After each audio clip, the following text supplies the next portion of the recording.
તારા રુદિયામાં રામ વસે જાગીને જો. તારા રુદિયામાં રામ વસે જાગીને જો.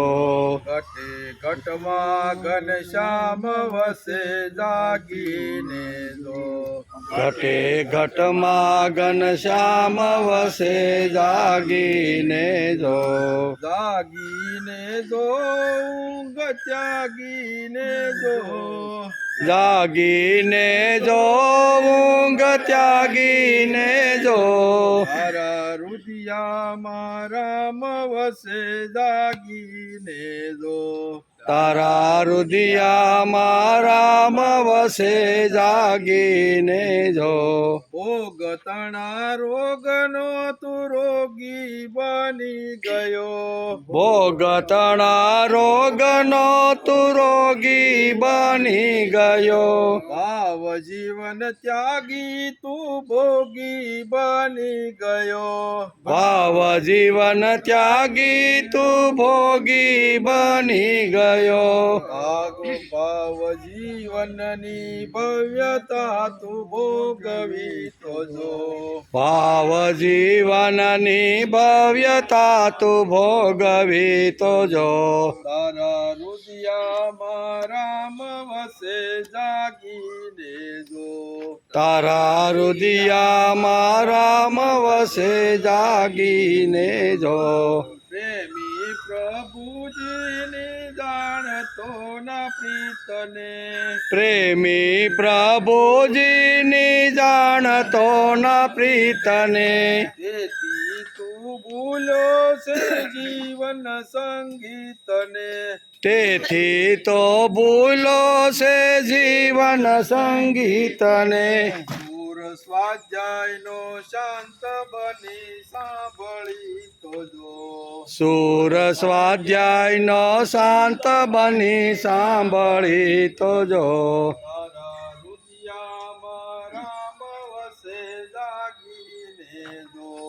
તારા રુદિયામાં રામ વસે જાગીને જો. માયામાં મસ્ત બની બંધાયો બંધને. માયામાં મસ્ત બની બંધાયો બંધને. સ્વાર્થમાં તું ભૂલો છે સ્નેહની સુગંધને. સ્વાર્થમાં તું ભૂલો છે સ્નેહની સુગંધને. જીવ શિવની સુવાસ જરા મેળવી તો જો. જીવ શિવની સુવાસ જરા મેળવી તો જો. તારા રુદિયામાં રામ વસે જાગીને જો. તારા રુદિયામાં રામ વસે જાગીને જો. પ્રભુનું પ્રતીક બની આવ્યો સંસારમાં. પ્રભુનો પ્રતીક બની આવ્યો સંસારમાં. ભૂલો ભગવાનને તું જીવન વ્યવહારમાં. ભૂલો ભગવાનને તું જીવન. ઓમ ઓમ ઓમ ઓમ ઓમ ઓમ ઓમ ઓમ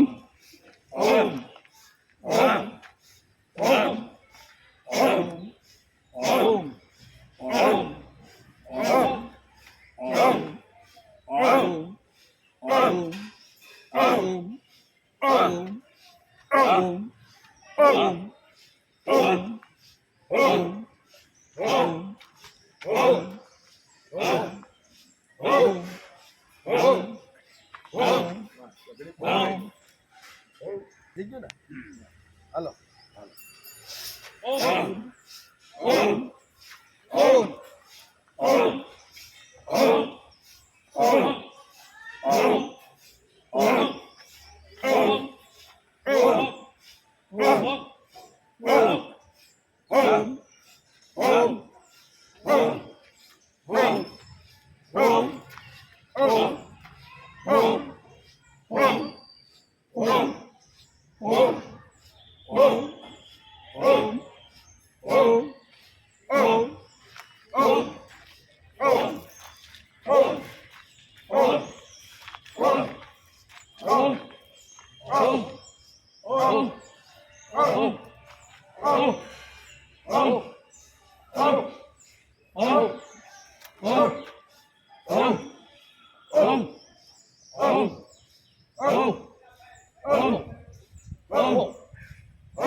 સ્પર્શાન કૃત્વા બહિર્બાહ્યામ સ્પર્શાન કૃત્વા બહિર્બાહ્યામ સ્પર્શા કૃત્વા બહિર્બાહ્યામ સ્પર્શાન કૃત્વા બહિર્બાહ્યામ ચક્ષુષેવાંતરે ભ્રુવો ચક્ષુષેવાંતરે ભ્રુવો ચક્ષુષેવાંતરે ભ્રુવો ચક્ષુષેવાંતરે ભ્રુવો સ્પર્શાન કૃત્વા બહિર્બાહ્યામ ચક્ષુષેવાંતરે ભ્રુવો સ્પર્શાન કૃત્વા બહિર્બાહ્યામ ચક્ષુષેવાંતરે ભ્રુવો પ્રાણાપાનો સમો કૃત્વા પ્રાણાપાનો સમો કૃત્વા પ્રાણપાનો સમો કૃત્વા પ્રાણાપાનો સમો કૃત્વા નાસાભ્યંતરચારિણો નાસાભ્યંતરચારિણો નાસાભ્યંતચારિણો નાસાભ્યંતરચારિણો પ્રાણાપાનો સમો કૃત્વા નાસાભ્યંતરચારિણો પ્રાણાપાનો સમો કૃત્વા નાસાભ્યંતરચારિણો યતેન સ્પર્શાન કૃત્વા બહિર્બાહ્યાન ચક્ષુષેવાંતરે ભ્રુવો પ્રાણાપાનો સમો કૃત્વા નાસાભ્યંતરચારિણો સ્પર્શાન કૃત્વા બહિર્બાહ્યામ ચક્ષુષેવાંતરે ભ્રુવો પ્રાણાપાનો સમો કૃત્વા નાસાભ્યંતરચારિણો યતેન્દ્રિય મનોર્બુદ્ધિર યતેન્દ્રિય મનોબુદ્ધિ યતેન્દ્રિય મનોબુદ્ધિર યતેન્દ્રિય મનોબુદ્ધિ મુનિ મોક્ષ પરાયણ મુનિ મોક્ષ પરાયણ મુનિ મોક્ષ પરાયણ મુનિ મોક્ષ પરાયણ યતેન્દ્રિય મનોર્બુદ્ધિ મુનિર્મોક્ષ પરાયણ યતેન્દ્રિય મનોબુદ્ધિ મુનિ મોક્ષ પરાયણ વિગતે સા ભય ક્રોધો વિગતે સા ભય ક્રોધ વિગતે સા ભય ક્રોધો વિગતે સા ભય ક્રોધો સદા મુક્ત એવ સ સદા મુક્ત એવ સ સદા મુક્ત એવ સ સદા મુક્ત એવ સ વિગતે સા ભય ક્રોધો સદા મુક્ત એવ ચ વિગતે સા ભય ક્રોધો સદા મુક્ત એવ ચ યતેન્દ્રિય મનોર્બુદ્ધિ મુનિ મોક્ષ પરાયણ વિગતે સા ભય ક્રોધો સદા મુક્ત એવ ચ યતેન્દ્રિય મનોબુદ્ધિ મુનિ મોક્ષ પરાયણ વિગતે સા ભય ક્રોધો સદા મુક્ત એવ ચ 27-28 સાથે સ્પર્શાન કૃત્વા બહિર્બાહ્ય ચક્ષુષેવાંતરે ભ્રુવો પ્રાણાપાનો સમો કૃત્વા નાસાભ્યંતરચારિણો યતેન્દ્રિય મનોબુદ્ધિ મુનિ મોક્ષ પરાયણ વિગતે સા ભય ક્રોધો સદા મુક્ત એવ સ સદા મુક્ત એવ સ હરિ ઓમ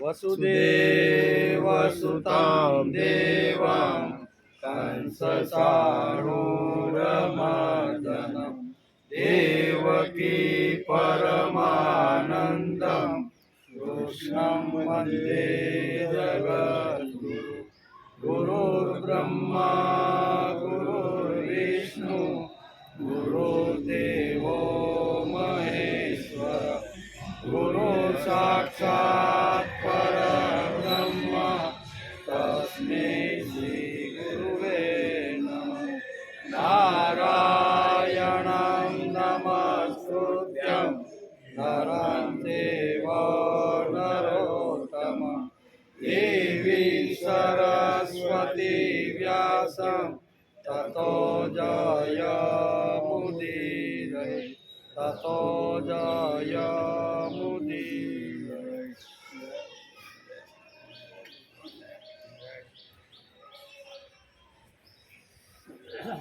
યતેન્દ્રિયમનોર્બોધે મુનિમોક્ષપરાયણ વિગતે સા ભયક્રોધો ય સદા મુક્ત એવ ચ.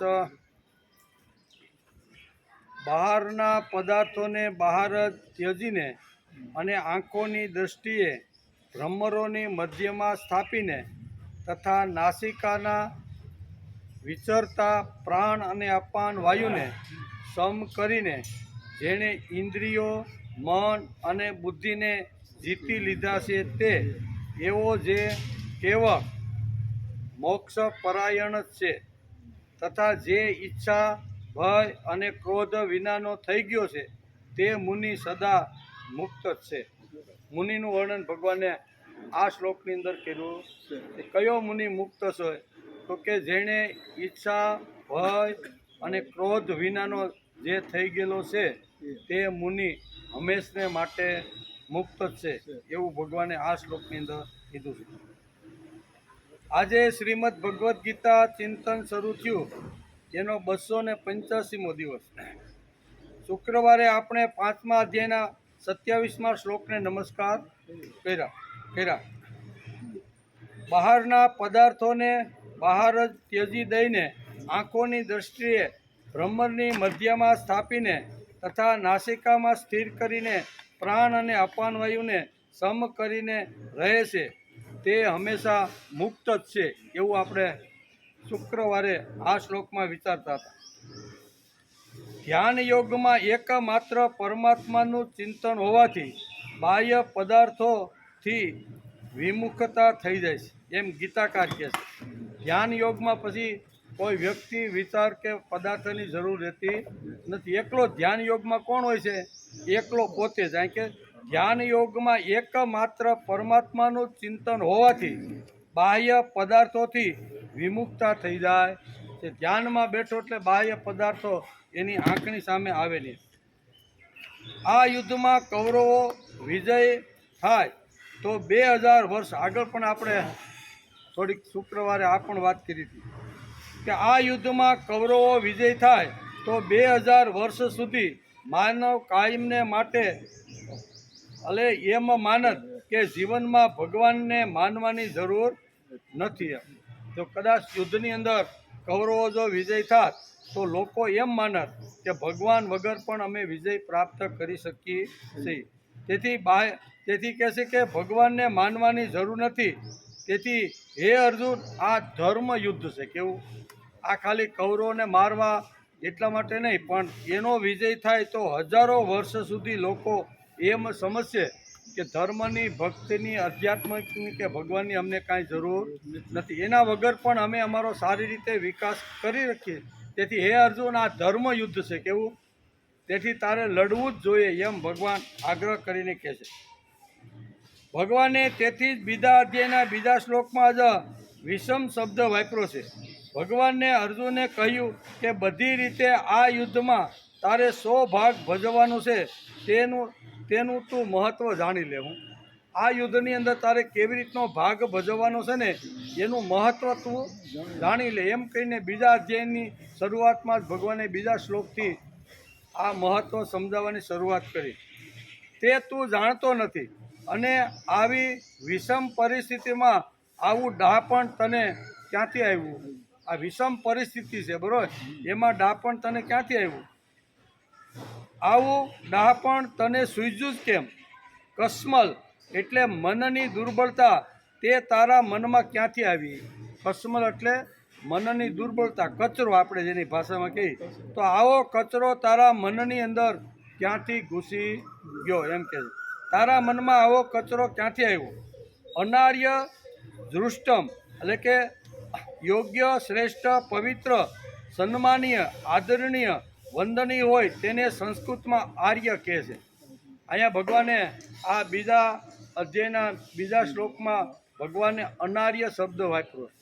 અનાર્ય અને આર્ય બે શબ્દો આપને સમજાય જાય તો એ બંને વચ્ચેનો ભેદ આપને સમજાય. આર્ય એટલે કોણ? તો કે આર્ય એટલે શ્રેષ્ઠ. આર્ય એટલે કોણ? તો કે આર્ય એટલે પવિત્ર. આર્ય એટલે કોણ? તો કે યોગ્ય કાર્ય કરવા, જે કરવા જેવું છે તે કરે અને ન કરવા જેવું ન કરે. આના માટે આર્ય શબ્દ વાપરવામાં આવ્યો છે. જે સન્માનીય છે, આદરણીય છે, વંદનીય છે, પૂજનીય છે, એના માટે અહીંયા આર્ય શબ્દ વાપરવામાં આવ્યો છે. એટલે ભગવાન અહીંયા અનાર્ય કહીને અર્જુનને સંબોધન કરે છે કે તું આર્યમાંથી અનાર્ય કેવી રીતે બની ગયો? એ કાંઈ ખબર પડી? તું તો આર્ય છો. કુંતી માતાનો પુત્ર યુદ્ધમાં આવ્યા પછી પાછી પાની કરે એ તારા જેવા આર્યને શોભતું નથી. એટલે અનાર્ય કહી અને ભગવાન એને 2-3 ફટકા પણ મારે છે. જૂના કાળની અંદર રામાયણ કે મહાભારતની અંદર આપણે ઘણા બધા એવા પ્રસંગો જોયા છે કે જ્યારે સ્ત્રી પુરુષ મળતા હોય ત્યારે સ્ત્રી આર્યપુત્ર કહીને સંબોધન કરે છે. રામને જો મળવાનું હોય તો સીતા આર્યપુત્ર બોલે છે. આ તો આ આર્ય એટલે કોણ? તો કે આર્ય એટલે આ સુસંસ્કૃત, જે શ્રેષ્ઠ છે, જે માનનીય છે, જે વંદનીય છે, જે આદરણીય છે, જે પવિત્ર છે, બરાબર? આના માટે અહીંયા આર્ય શબ્દ વાપરવામાં આવ્યો છે. તેથી આર્ય જાતિવાચક નામ નથી પણ તે ગુણવાચક છે. કેટલાક લોકોએ તેને જાતિવાચક બનાવી દીધું. જાતિવાચક નથી પણ આર્ય શબ્દ કેવો છે? ગુણવાચક. જેની અંદર આવા ગુણો હોય તેના માટે જૂના કાળની અંદર મહાભારતનો કાળ હોય કે રામાયણનો કાળ હોય એના માટે સ્ત્રી પુરુષ માટે આર્ય શબ્દ વાપરતી હતી. એટલે જાતિ નહીં એમ પણ ગુણ એની અંદર હોય ને, આ બધા ગુણ, એના માટે આર્ય શબ્દ છે. અત્યારે તું જે માર્ગ ઉપર ઊભો છે તે અનાર્યનો માર્ગ છે. કેવો? અત્યારે તું યુદ્ધના મેદાનમાં આવીને પાછલી બેઠક ઉપર તું બેસી ગયો છે ને, આ તારો જે માર્ગ છે ને કયો માર્ગ છે? અનાર્યનો માર્ગ છે એમ ભગવાન. અત્યારે તું જે માર્ગ ઉપર ઊભો છે તે અનાર્યનો માર્ગ છે. લડાઈમાંથી અને જીવનમાંથી ભાગનારે સ્વર્ગની ક્યારેય અપેક્ષા રાખવી. ભગવાન બહુ સ્પષ્ટ રીતે અર્જુનને કહે છે કે યુદ્ધના મેદાનમાં એકવાર ક્ષત્રિય આવે અને પાછો જો હટી જાય મરવાના વાંકે કે હું મરી જઈશ, તો એ લોકો અહીં કહે છે ને કે જીવનમાંથી ભાગનાર અને લડાઈમાંથી ભાગનાર. જીવનમાંથી પણ જે ભાગે છે, લડાઈમાંથી જે ભાગે છે, એણે કોઈ દિવસ સ્વર્ગની અપેક્ષા રાખવાની નહીં. એમ ગીતા આપને બહુ સ્પષ્ટ રીતે આ વાત સમજાવે છે. જીવનમાંથી ભાગનાર બિકલને પલાયનવાદી કામચોરને સ્વર્ગ ક્યાંથી મળે? એને કોઈ દી મળે? આવી ગયેલી પરિસ્થિતિ સામે ઝઝુમી અને ભગવાન જ્યાં સુધી જીવાડે ત્યાં સુધી હું જીવવાનો, આવી હિંમત માણસની અંદર આવે તો એ સ્વર્ગનો અધિકારી છે. પણ લગ્ન કરું અને સંસાર માંડું તો ઘણી બધી વ્યવસ્થા એના માટે કરવી પડે, પરસેવો પાડવો પડે, કોઈના 2 શબ્દો સાંભળવા પડે. હીરો તૂટ્યો હોય તો મેનેજર ઘણીવાર આવું કે આ બધું સાંભળવું એના કરતાં ઘર છોડી અને ભગવા વસ્ત્ર. આમ લોકો જે પલાયનવાદી છે અથવા જે સંસારથી બીને જે ભાગ્યા છે તે અને લડાઈના મેદાનમાં આવ્યા પછી જે પાછી પાની કરે છે, આવા લોકોને ક્યારેય સ્વર્ગ મળતું નથી. એમ ગીતા સ્પષ્ટ ભાષાની અંદર કહે છે. કોઈને અગવડ હોય તો ગીતા પાસે જઈ અને સમાધાન મેળવવું જોઈએ. તેથી જીવનમાંથી ભાગનાર બિકળને પલાયનવાદી હોય કામચોરને સ્વર્ગ ક્યાંથી મળે? ભગવાન અર્જુનને આ વાત સમજાવે છે. આવતી રહેલી પરિસ્થિતિથી ભાગવું ન પડે તે માટે તો ઉપનિષદને ગીતા વાંચવાના. આવી પડેલી પરિસ્થિતિથી ભાગવું ન પડે તેટલા માટે તો શાસ્ત્રનો માણસે અભ્યાસ કરવો જોઈએ. રોજ માણસે અભ્યાસ કરવો જોઈએ. તેથી તો વેદવ્યાસે લખ્યું છે કે શ્રીમદ ભાગવત જે છે ને એનો રોજ જે ભાગવતો અથવા જે આવી રીતના જે પોતાની જાતને જે ભક્ત માને છે એવા લોકોએ રોજ એક શ્લોક ભાગવતનો વાંચવાનો, મનન કરવાનું, ચિંતન કરવાનું રોજ એક. પણ હવે રોજ કરવાની ટકટક કોણ કરે એમ કરીને 7 દિવસની ભાગવત બેહાડજો એવું આવી ગયું કે નહીં? નકર ભાગવતમાં તો સ્પષ્ટ વેદવ્યાસે લખ્યું જ છે કે જે ભાગવત લોકો છે, ભગવાનના લાડકા દીકરા છે, ભગવાન તરફ આવવાનો જે પ્રયત્ન કરે છે ને એને રોજ એક શ્લોક વાંચવાનો, એના ઉપર 5-15 મિનિટ મનોમંથન કરવાનું કે વેદવ્યાસે આ શ્લોકની અંદર શું કીધું, એમ કરી અને 18,000 શ્લોક પૂરા કરવા. પણ એ બધી ટકટક કરવી એના કરતાં 7 દિવસ બેહાડી દો ને મહારાજને બોલાવી લ્યો, ફી થોડીક આપી દો, સગાબાને આમંત્રણ આપી દો એટલે આપણું કામ. પણ ભાગવતને આ માન્ય નથી. ભાગવત તો એમ કહે છે કે રોજ એક શ્લોક રોજ મનોમંથન કરવું જોઈએ. એટલા માટે આવી પરિસ્થિતિથી માણસ ભાગે નહીં ક્યારે? તો કે વેદ ઉપનિષદના પવિત્ર અને દિવ્ય વિચારો જો એને સાંભળ્યા હોય તો સંસારમાંથી કોઈ દી ભાગવાનો વિચાર એને આવે નહીં. તેથી તો આપણે ગીતા એટલે કે ગીતા વાંચતા વાંચતા આપણે 5મા અધ્યાયના આજે 28મા શ્લોક સુધી આવી ગયા છે.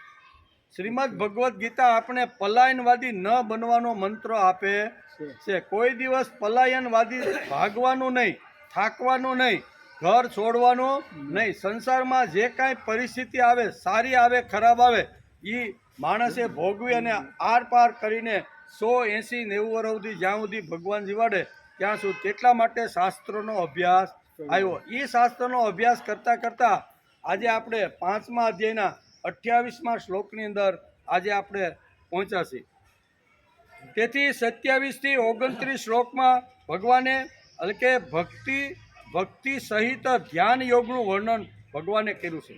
જેમ કર્મયોગથી પ્રભુની પ્રાપ્તિ થાય છે, જ્ઞાન યોગથી પ્રભુની પ્રાપ્તિ થાય છે, ભક્તિ યોગથી પ્રભુની પ્રાપ્તિ થાય છે, એમ આ શ્લોકની અંદર ધ્યાન યોગથી પણ ભગવાનની પ્રાપ્તિ થઈ જાય છે. 3માં તો થાય છે જ્ઞાન, કર્મ અને ભક્તિને બરોબર સમજી અને એ પ્રમાણે જીવન માણસ જો જીવે ને તો એની મુક્તિ 100% છે, એને પ્રભુ પ્રાપ્તિ થાય છે. પણ ભગવાન કે આ 3થી વધારે એક વધારાનો વિચાર ભગવાન આ 27 ને 28મા શ્લોકમાં મૂકે છે કે જેમ 3થી મુક્તિ મળે છે એમ ધ્યાન યોગથી પણ મુક્તિ માણસને મળી જાય. એટલે ધ્યાનનું કેટલું મોટું મહત્ત્વ ગીતાકારે આપને સમજાવવાનો પ્રયત્ન કર્યો. ધ્યાન માણસે રોજ આપણે કહીએ ને, આપણે રોજ બોલી છીએ એટલે કોઈના મગજમાં ઉતરું છે કે નથી ઉતરું, પણ રોજ કહી એટલે કોકની કોળી એકાદા મગજમાં ઉતરી જાય કે ભગવાન રોજ આ વડલે કે 5-15 મિનિટ હું ઘેરે ભગવાનની અંદર ધ્યાન ધરો. હવે હાલો ની બહુ કહેશે ને અઠવાડિયાથી હાથ ધરી નાખી તો આમ કહેતા કદાચ મેળ પડી જાય તો પડી જાય. એટલે અહીં ધ્યાન યોગની વાત ભગવાન કહે છે કે રોજ માણસે ધ્યાન ધરવું. રોજ આપણે પાણી પીશી, રોજ આપણે ખોરાક ખાઈશી, રોજ આપણે નાના મોટા વ્યવહારિક કામ કરીએ કે નથી કરતા? સુવાનું, ઊંઘવાનું, ચાલવાનું, બોલવાનું, દરેકમાં કંટાળો આવે ક્યારે? પણ આમાં કંટાળો આવે ખ્યાલ હોય રોજ. આ ભાગવત તો તમારે રોજની થઈ, મહાભારત તો રોજનું થયું, ભગવદ્ ગીતા તો એમાં ઘણીવાર માણસને કંટાળો આવે, વ્યવહારમાં કંટાળો આવતો નથી. આમાં પણ કંટાળો ન આવે એટલા માટે શાસ્ત્રનો રોજ માણસે અભ્યાસ કરી લેવો જોઈએ. તેથી આપણે પ્રામાણિક પ્રયત્ન કરી અને રોજ 2 કલાક આ વડલા નીચે બેસી અને આપણે અભ્યાસ કરતા રહેલા જોઈએ. તેથી 27 ને 28 શ્લોકમાં ભક્તિ સહિત એટલે કે ભક્તિ યોગ, જ્ઞાન યોગ અને કર્મયોગ દ્વારા ધ્યાન ધરી અને ભગવાનનું આવી રીતનું પ્રાપ્તવ્ય થાય છે. એવી રીતે અહીંયા ધ્યાન યોગનું પણ માણસ જો વ્યવસ્થિત જો ધ્યાન ધરે તો ધ્યાન યોગથી પણ પરબ્રહ્મ પરમાત્મા સુધી જઈ શકાય છે, બ્રહ્મ નિર્વાણ સુધી પહોંચી શકાય છે. એમાં 28મા શ્લોકની અંદર ભગવાન સમજાવે છે, એનો આપણે વિચાર કરવાનો. યતેન્દ્રિય મનોર્બુદ્ધિ મુનિ મોક્ષ પરાયણ વિગતે સા ભય ક્રોધો ય સદા મુક્ત એવ સ, ય સદા એવ મુક્ત સ. આ બધા જ મુક્તિના અધિકારી છે. કોણ કોણ છે એનું વર્ણન આ શ્લોકની અંદર કર્યું છે. મુક્તિના અધિકારી કોણ, મુક્તિ કોને મળે, બ્રહ્મ નિર્વાણ કોને થાય, આ બધી જ વાતો ભગવાને ગીતાની અંદર બહુ સરસ રીતે સમજાવી છે. એને આજે આપણે થોડોક સમજવાનો પ્રયત્ન કરીએ. મુક્તિ કોને મળે? તો પહેલી વાત ભગવાને કીધી યતેન્દ્રિય મનોર બુદ્ધિ. પહેલો શબ્દ ભગવાને વાપર્યો. હું વાપર્યો? જેણે ઇન્દ્રિયો, મન અને બુદ્ધિને જીતા છે તે એ પરબ્રહ્મ પરમાત્માનો અધિકારી છે. બ્રહ્મ નિર્વાણનો અધિકારી કોણ? તો પહેલી વાત છે મન, બુદ્ધિ અને ઇન્દ્રિયોને જેણે જીતી લીધા છે તે સંયમિત રીતે જે વાપરવાનો પ્રયત્ન, ત્રણે ત્રણ સાધનો જે ભગવાને આપ્યા છે, ભગવાને આપેલા ઉત્કૃષ્ટ સાધનો છે. કયા? તો કે મન, બુદ્ધિ અને ઇન્દ્રિય. આ ત્રણ પાવરફુલ સાધનો એવા છે કે એ સાધનો જો યોગ્ય રીતે માણસ જો વાપરે ને તો અહીં કહે છે કે પરબ્રહ્મ પરમાત્માને પ્રાપ્ત થઈ જાય, મુક્ત જ છે. એવું કે ભગવાને ભાર દીધો. શું કીધું? એ માણસ મુક્ત જ છે.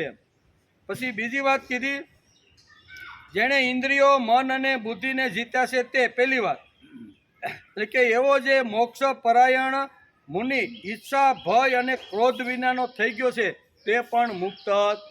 મુનિની વાત ભગવાન કે મુનિ એટલે મનન કરવા વાળો. કોનું મનન કરવાળો? તો કે પ્રભુનું. આ મુનિ શબ્દનો અર્થ, મુનિ સંસ્કૃત શબ્દ છે, એનું ગુજરાતી જો કરીએ આપણે તો મનન કરવા વાળો. કોનું મનન કરવાનું? ભગવાનનું. ભગવાનના બનેલા છે તેનું. બરોબર? આવું મનન કરવાની વાત પણ આ શ્લોકની અંદર ભગવાને કીધી છે. તેથી ભય, ક્રોધ અને વિનાનો થઈ ગયો છે. જે ઈચ્છા, ભય અને ક્રોધ વિનાનો થઈ ગયો છે તે સદા મુક્ત છે. એટલે બે જણા માટે મુક્તિ, બે સાધનો અહીં ભગવાને આપને બતાવ્યા છે. એનો આજે આપણે વિચાર કરવાનો. મુનિ મોક્ષ પરાયણ એક શબ્દ ભગવાને આ શ્લોકમાં વાંચ્યો. હું મુનિ મોક્ષ પરાયણ, પરમાત્મા પ્રાપ્તિ કરવાનું જ જેનું લક્ષ્ય છે એવા પરમાત્મા સ્વરૂપનું મનન કરવાવાળા એટલે કે સાધકને અહીંયા મોક્ષ મળી જાય છે એમ ભગવાન આ શ્લોકમાં કહે છે. શું કહે છે? કે પરમાત્મા પ્રાપ્તિ કરવાનું જ જેનું લક્ષ્ય છે. લક્ષ્ય તો હોય ને આપણું, કોઈ માણસે નક્કી તો કર્યું ને કે અહીં સુધી મારે આટલા સમયમાં, મારે 80 વર્ષમાં મારે અહીં સુધી પહોંચવાનું, 90 વર્ષમાં, એમ આવે કે લક્ષ્ય જેનું હોય એવા લક્ષ્ય કરનાર મનુષ્ય પરમાત્મા સ્વરૂપનું મનન કરવાવાળા એટલે કે સાધકને ગીતાના આ શ્લોકમાં ભગવાન મોક્ષ પરાયણ શબ્દ વાપરે. શું વાપરે છે? મોક્ષ પરાયણ. મોક્ષ પરાયણ માણસે થવું. બીજી વાત, પરમાત્મા તત્વ બધા સ્થળો, કાળ વગેરેમાં પરિપૂર્ણ હોવાના કારણે સદા સર્વદા બધાને પ્રાપ્ત છે. પરંતુ દ્રઢ ઉદ્દેશ્ય ન હોવાના કારણે એવા નિત્ય પ્રાપ્ત તત્વની અનુભૂતિ, નિત્ય તત્વ પ્રાપ્તિની અનુભૂતિમાં વિલંબ થઈ રહ્યો છે. બધાને તરત જ પ્રાપ્ત થતું નથી. બધાનો અહીંયા લક્ષ્ય તો એ છે કે ભગવાને મને માણસ તરીકે મોકલો છે તો મારે દેવ બનીને ભગવાન સુધી પહોંચવાનું. માનવ તરીકે આવ્યા પણ માનવમાંથી હળવે દેવત્વ પામવાનું છે. જેમ રામને વનની અંદર ઘણા બધા ઋષિ મુનિઓ, ઘણા બધા વટે માર્ગો પૂછતા કે તમે ત્રણે કોણ છો? તમે ક્યાંથી આવ્યા છો? શા માટે જંગલમાં, વનમાં ફરો છો? ત્યારે રામ એક જ વાત કહેતો હતો કે અયોધ્યા નગરીના રાજા દશરથ એમનો હું જ્યેષ્ઠ પુત્ર અને મારું નામ રામ છે. એણે કોઈ દી એમ કીધું નથી કે હું ભગવાન છું. એણે શું કીધું? દશરથ રાજાના જે 4 પુત્રો છે એમાં મોટો પુત્ર હું છું, જ્યેષ્ઠ હું છું અને મારું નામ અહીંયા રામ છે એમ કીધું છે. એટલે રામ એ સામાન્ય માનવમાંથી ધીમે ધીમે હળવે બધા જ ગુણો મેળવતા અંતે જ્યારે સરયુની અંદર જ્યારે એણે કર્યું ને, જલ સમાધિ લીધી અને પછી લોકોને ખબર પડી આ દશરથના પુત્ર નહીં પણ તો વિશ્વને ચલાવવાની શક્તિ આપણી વચ્ચેથી, ત્યાર પછી એને ભગવાન તરીકેનું બિરુદ મળ્યું. ત્યાં સુધી તો રામ પોતે એમ જ કહેતા હતા કે હું દશરથ રાજાનો પુત્ર. આખી રામાયણ ખોલો, એને જ્યાં જેવી રીતનો પરિચયો આપ્યા છે ને એમાં આ જ પરિચય એને આપેલો કે માનવ બન્યા પછી ઘણીવાર વિલંબ થાય, પ્રભુ પ્રાપ્તિ માટે થોડોક વિલંબ થાય, સમજતા વાર લાગે, થોડી બુદ્ધિમાં ઉતરતા લાગે, બુદ્ધિમાં ઉતર્યા પછી કર્મ કરવામાં થોડીક અગવડ પડે. આ બધી અગવડ તો આવે જ, પણ માનવનું એક લક્ષ્ય છે, શાસ્ત્રકારો કે એ માનવમાંથી મહામાનવ બનીને એ પાછો મારી પાસે આવે એવું ભગવાનને આવી રીતનું છે.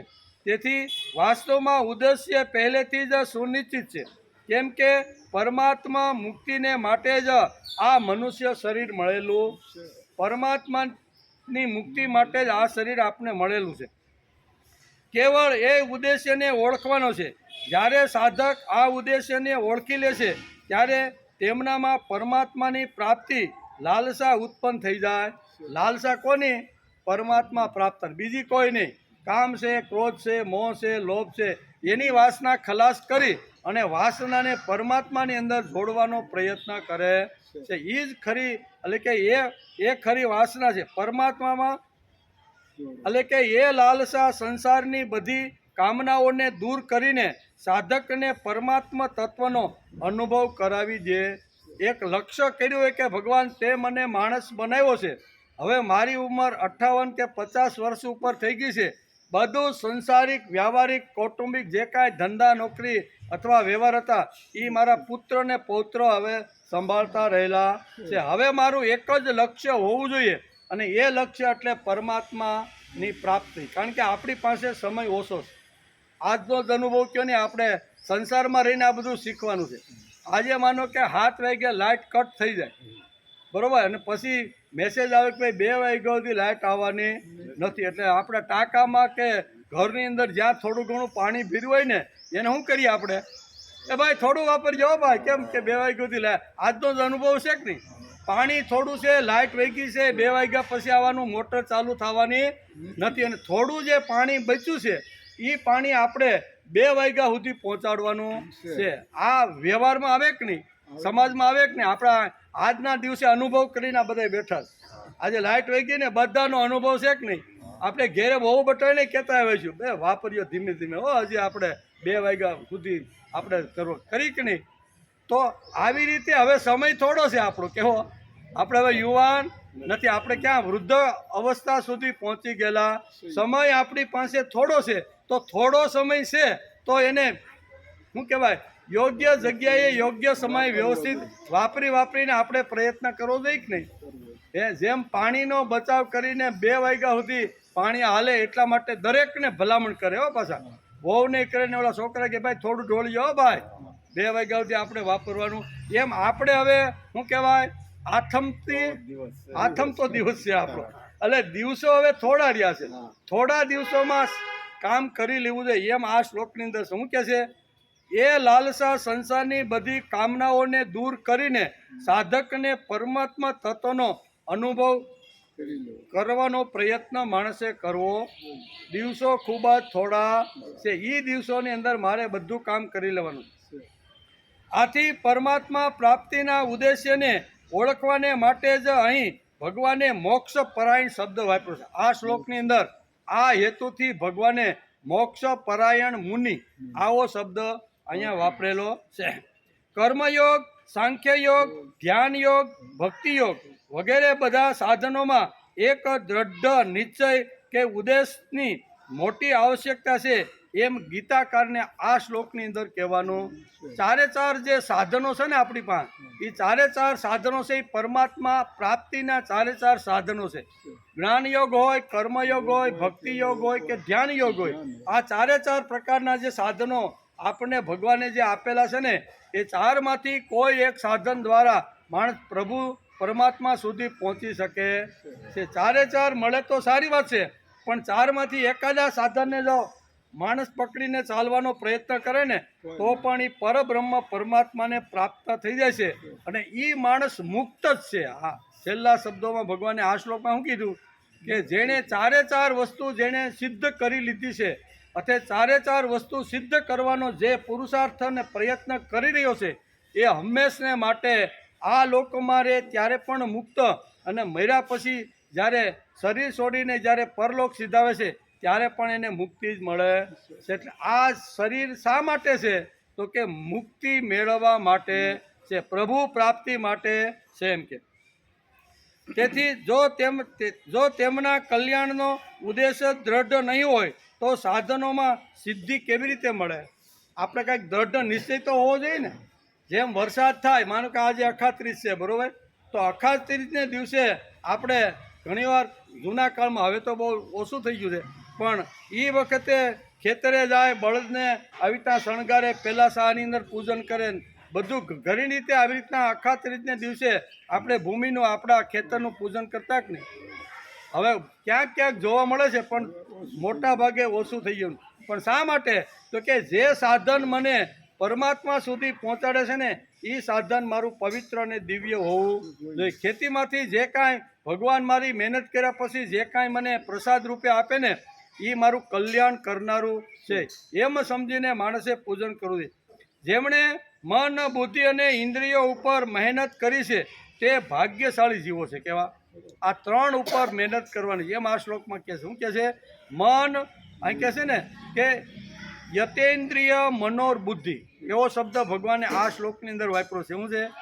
કૃત્વા યતેન્દ્રિય મનોબુદ્ધિ ય, એટલે જેણે ઇન્દ્રિયો, મન અને બુદ્ધિને જીતી લીધા છે તે, અને એના ઉપર જેણે મહેનત કરી છે તે. ત્રણ ઉપર મહેનત કરવાની. મન ઉપર મહેનત કરવાની, અંદર રહેલી બુદ્ધિ ઉપર મહેનત કરવાની, અને 5 કર્મેન્દ્રિય અને 11મું જે મન આપ્યું છે એના ઉપર માણસે પ્રકાશ પાડવાનો પ્રયત્ન કરવો જોઈએ. એમ તે એટલે કે જેમણે મન, બુદ્ધિ અને ઇન્દ્રિયો ઉપર મહેનત કરી છે તે ભાગ્યશાળી જીવો છે, એમ શ્રીમદ ભગવદ્ ગીતાના 5મા અધ્યાયના 28મા શ્લોકમાં ભગવાને બહુ સ્પષ્ટતા કરી છે. યતેન્દ્રિય મનોર બુદ્ધિ, આમ કરીને ભગવાને બહુ સ્પષ્ટતા કરી છે. ઇન્દ્રિયો એટલે કે તેમની ઇન્દ્રિયો વિષયમાં રહીને પણ અલિપ્ત છે, એમ સમજવાનું. વિષયોની અંદર આપણી ઇન્દ્રિયો ફરે કે નહીં? સવારે ઉઠ્યા ત્યાંથી શરૂઆત કરી અને રાતના સૂઈ ત્યાં સુધી આપણી બધી જ ઇન્દ્રિયો બધી જ રીતે સમાજમાં, કુટુંબમાં, પરિવારમાં, વ્યવહારમાં બધે ફરતી હોય કે નહીં? ત્યારે બધા વિષયો આવે કે ન આવે? ભોગ આવે કે ન આવે? આ બધું આવવાનું છે. પણ એમાં રહીને પણ માણસે મન, બુદ્ધિ અને ઇન્દ્રિયોને બરોબર કેળવી લીધા છે. યાજ્ઞવલ્ક અને જનક રાજાની જેમ જેણે કેળવી લીધા છે, એવા લોકો જ મહાન છે, એવા લોકો પવિત્ર છે, અને એવા લોકો જ મુક્ત છે. સંસારમાં સરસો રહે, વારંવાર આપણે સંસારમાં આ પાકું કરી લેવાનું. સંસારમાં સરસો રહે મન મારી પાંચ, સંસારમાં લેપાય નહીં તે જાણ મારો. સંસારની જરૂર પડે ત્યારે કરી લે, પણ યાજ્ઞવલ્કે કે હાલ જનક ઉભ, ક્યાં? તો તું કાલ કહેતો હતો ને કે આવી રીતનો કે ત્યાગ કોને કહેવાય, વૈરાગ્ય કોને કહેવાય? કહેવાનો અર્થ જ્યાં સુધી સત્તા ઉપર બેઠા છે ત્યાં સુધી સારામાં સારું શાસન કરવાનું. જ્યાં સુધી તપોવનની અંદર યાજ્ઞવલ્ક 60,000 વિદ્યાર્થીને ભણાવે છે ત્યાં સુધી મન, બુદ્ધિ, ઇન્દ્રિયોને બરોબર વાપરવાની, પણ જરૂર પડે તો એનો પણ ત્યાગ કરીને માણસને જવાની તૈયારી હોવી જોઈએ. તેથી તેમની ઇન્દ્રિયો વિષયમાં રહીને પણ અલિપ્ત જ રહે છે. કેવા? વિષયોમાં ફરે, ભોગમાં ફરે, સંસારમાં ફરે, બધા કર્મો કરે, વ્યવહાર કરે, બધું જ કરે, પણ શું કરે છે? પણ એ અલિપ્ત છે એટલે ભગવાન. પછી ઇન્દ્રિયો એટલે કે ઇન્દ્રિયો વિષયો પકડીને મન પાસે એટલે કે પહોંચાડતી નથી. વિષયોમાં તેમની ઇન્દ્રિયો ચીટકી બેસતી નથી. મનમાં સતત પ્રભુ કાર્યનો ઉત્સાહ હોય, બુદ્ધિમાં સતત પ્રભુ કાર્યનો જ વિચાર ચાલતો હોય, એવી રીતના મહાભાગો હોય તેને યતેન્દ્રિય મનોબુદ્ધિ કહેવામાં આવે. યતેન્દ્રિય મનોબુદ્ધિનો એક અર્થ ગીતાકારે આપને સમજાવવાનો પ્રયત્ન કર્યો છે. મન, બુદ્ધિ અને ઇન્દ્રિયોને સંયમિત તો રાખવાની છે, પણ એની સાથે સાથે શું કરવાનું? તો કે મનમાં સતત પ્રભુ કાર્યનો ઉત્સાહ, ભગવાનનું કાર્ય હોય એમાં ઉત્સાહ, સ્ફૂર્તિ અને ચૈતન્ય રાખવું જોઈએ. નહીતર આપણે ત્યાં લાભ થતો હોય, સ્વાર્થ હોય ને, ત્યાં આપણે દોડાદોડી કરી, ત્યાં થાક લાગતો નથી. પણ અહીં કહે છે મનમાં સતત પ્રભુ કાર્યનો પણ ઉત્સાહ હોવો જોઈએ. બુદ્ધિમાં સતત પ્રભુ કાર્યનો જ વિચાર ચાલતો હોય, એવી રીતના મહાભાગો હોય તેને યતેન્દ્રિય બુદ્ધિ, એમ ગીતાકારે બહુ સ્પષ્ટ રીતે કીધું. યતેન્દ્રિય મનોર બુદ્ધિ યહ મોક્ષ પરાયણ શબ્દ હું આપ્યો એ મોક્ષ. આ જ લોકો મોક્ષના અધિકારી છે. પછી ભગવાન આ શ્લોકમાં મોક્ષ પરાયણ એટલે કે જે લોકોને મુક્તિ જોઈએ છે તે લોકો. શામાંથી મુક્તિ જોઈએ? બધાને એમ કે ભગવાનથી મુક્તિ થાય તો તારું અસ્યુતમ કેસ્યુતમ થઈ જાય. કેવું? ભગવાનથી જો માણસ મુક્ત થઈ જાય, ભગવાનથી છૂટો પડી જાય ને ભગવાન એક સાથે આપણો સંબંધ તોડી નાખે તો શું થાય? 4 જણાના ખભે જવું પડે કે નહીં? તો આ આપણે સમજવું પડે કે ભગવાનથી મુક્તિ શબ્દ અહીંયા શા માટે વાપર્યો છે.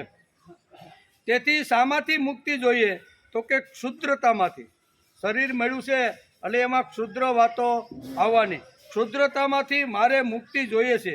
નિર્બળતા ઘણીવાર શરીરની અંદર પ્રવેશી જાય, એ નિર્બળતામાંથી મારે મુક્તિ જોઈએ છે. અજ્ઞાનમાંથી મારે મુક્તિ જોઈએ છે. એટલે કે વહેમમાંથી મારે મુક્તિ જોઈએ છે. લાચારીમાંથી મારે મુક્તિ જોઈએ છે. મફતિયા વૃત્તિમાંથી મારે મુક્તિ જોઈએ. ભગવાનથી મુક્ત થયા એટલે ભગવાનથી જીવ છૂટો પડી ગયો એટલે અસ્યુતમ. તો આ મુક્તિની વાત તો કરી છે, તો મુક્તિ કોના માટે? મોક્ષ પરાયણ મુનિ મુક્તિ એવો શબ્દ ભગવાને ગીતામાં વાપરેલો છે. તો મુક્તિ કોનાથી?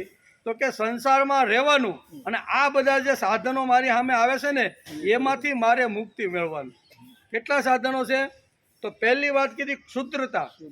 હું ક્ષુદ્ર નથી, હું મહાન છું, મોટો છું, હું પ્રાપ્ત કરી શકું છું એવી માણસની અંદર તમન્ના હોવી જોઈએ. મારાથી કાંઈ થાય નહીં, ક્ષુદ્ર છું, લાચાર છું, ભણ્યો નથી, મને કાંઈ ખબર પડે નહીં, આવી જે ક્ષુદ્રતા છે ને એ ક્ષુદ્રતાને માણસે અહીંયા મુક્તિ અપાવવાનો, એને એમાંથી મુક્તિ મારે. કેમાં મુક્તિ જોઈ છે? પણ કેમાંથી? ક્ષુદ્રતામાંથી મુક્તિ મારે જોઈ છે. પછી નિર્બળતામાંથી, બરોબર, મારામાં શક્તિ નથી, હું કરી ન શકું, હાલુતા થાકી જાઓ, પરસેવો સડે, એમાંથી મુક્તિ. એટલે કે નિર્બળતામાંથી મુક્તિ. અજ્ઞાનમાંથી મુક્તિ જોઈએ. કેવી? અજ્ઞાનમાંથી માણસે મુક્તિ જોઈએ છે. વહેમમાંથી મુક્તિ, લાચારીમાંથી મુક્તિ અને મફતિયા વૃત્તિમાંથી મારે મુક્તિ જોઈએ. આ બધી અહીંયા મોક્ષ પરાયણનો અર્થ ગીતાકારે આ અર્થમાં કીધું છે. નકર ભગવાનથી મુક્ત થઈ ગયો. ભગવાનથી મુક્ત થઈ ગયો એટલે શું થયું? ભગવાનથી છૂટો એટલે 4 જણાના ખંભે રામ બોલો ભાઈ. એટલે ભગવાનથી મુક્ત થવાનું નથી, પણ આ સાધનો જે ખરાબ સાધનો આપણી સામે આવીને ઊભા રહે એમાંથી મુક્ત થવાનો પ્રયત્ન કરો. ભગવાનનું રૂપ શું? પેલો પ્રશ્ન, ભગવાનનું રૂપ કયું ભાઈ? તો કે સત ચિત્ત અને આનંદ.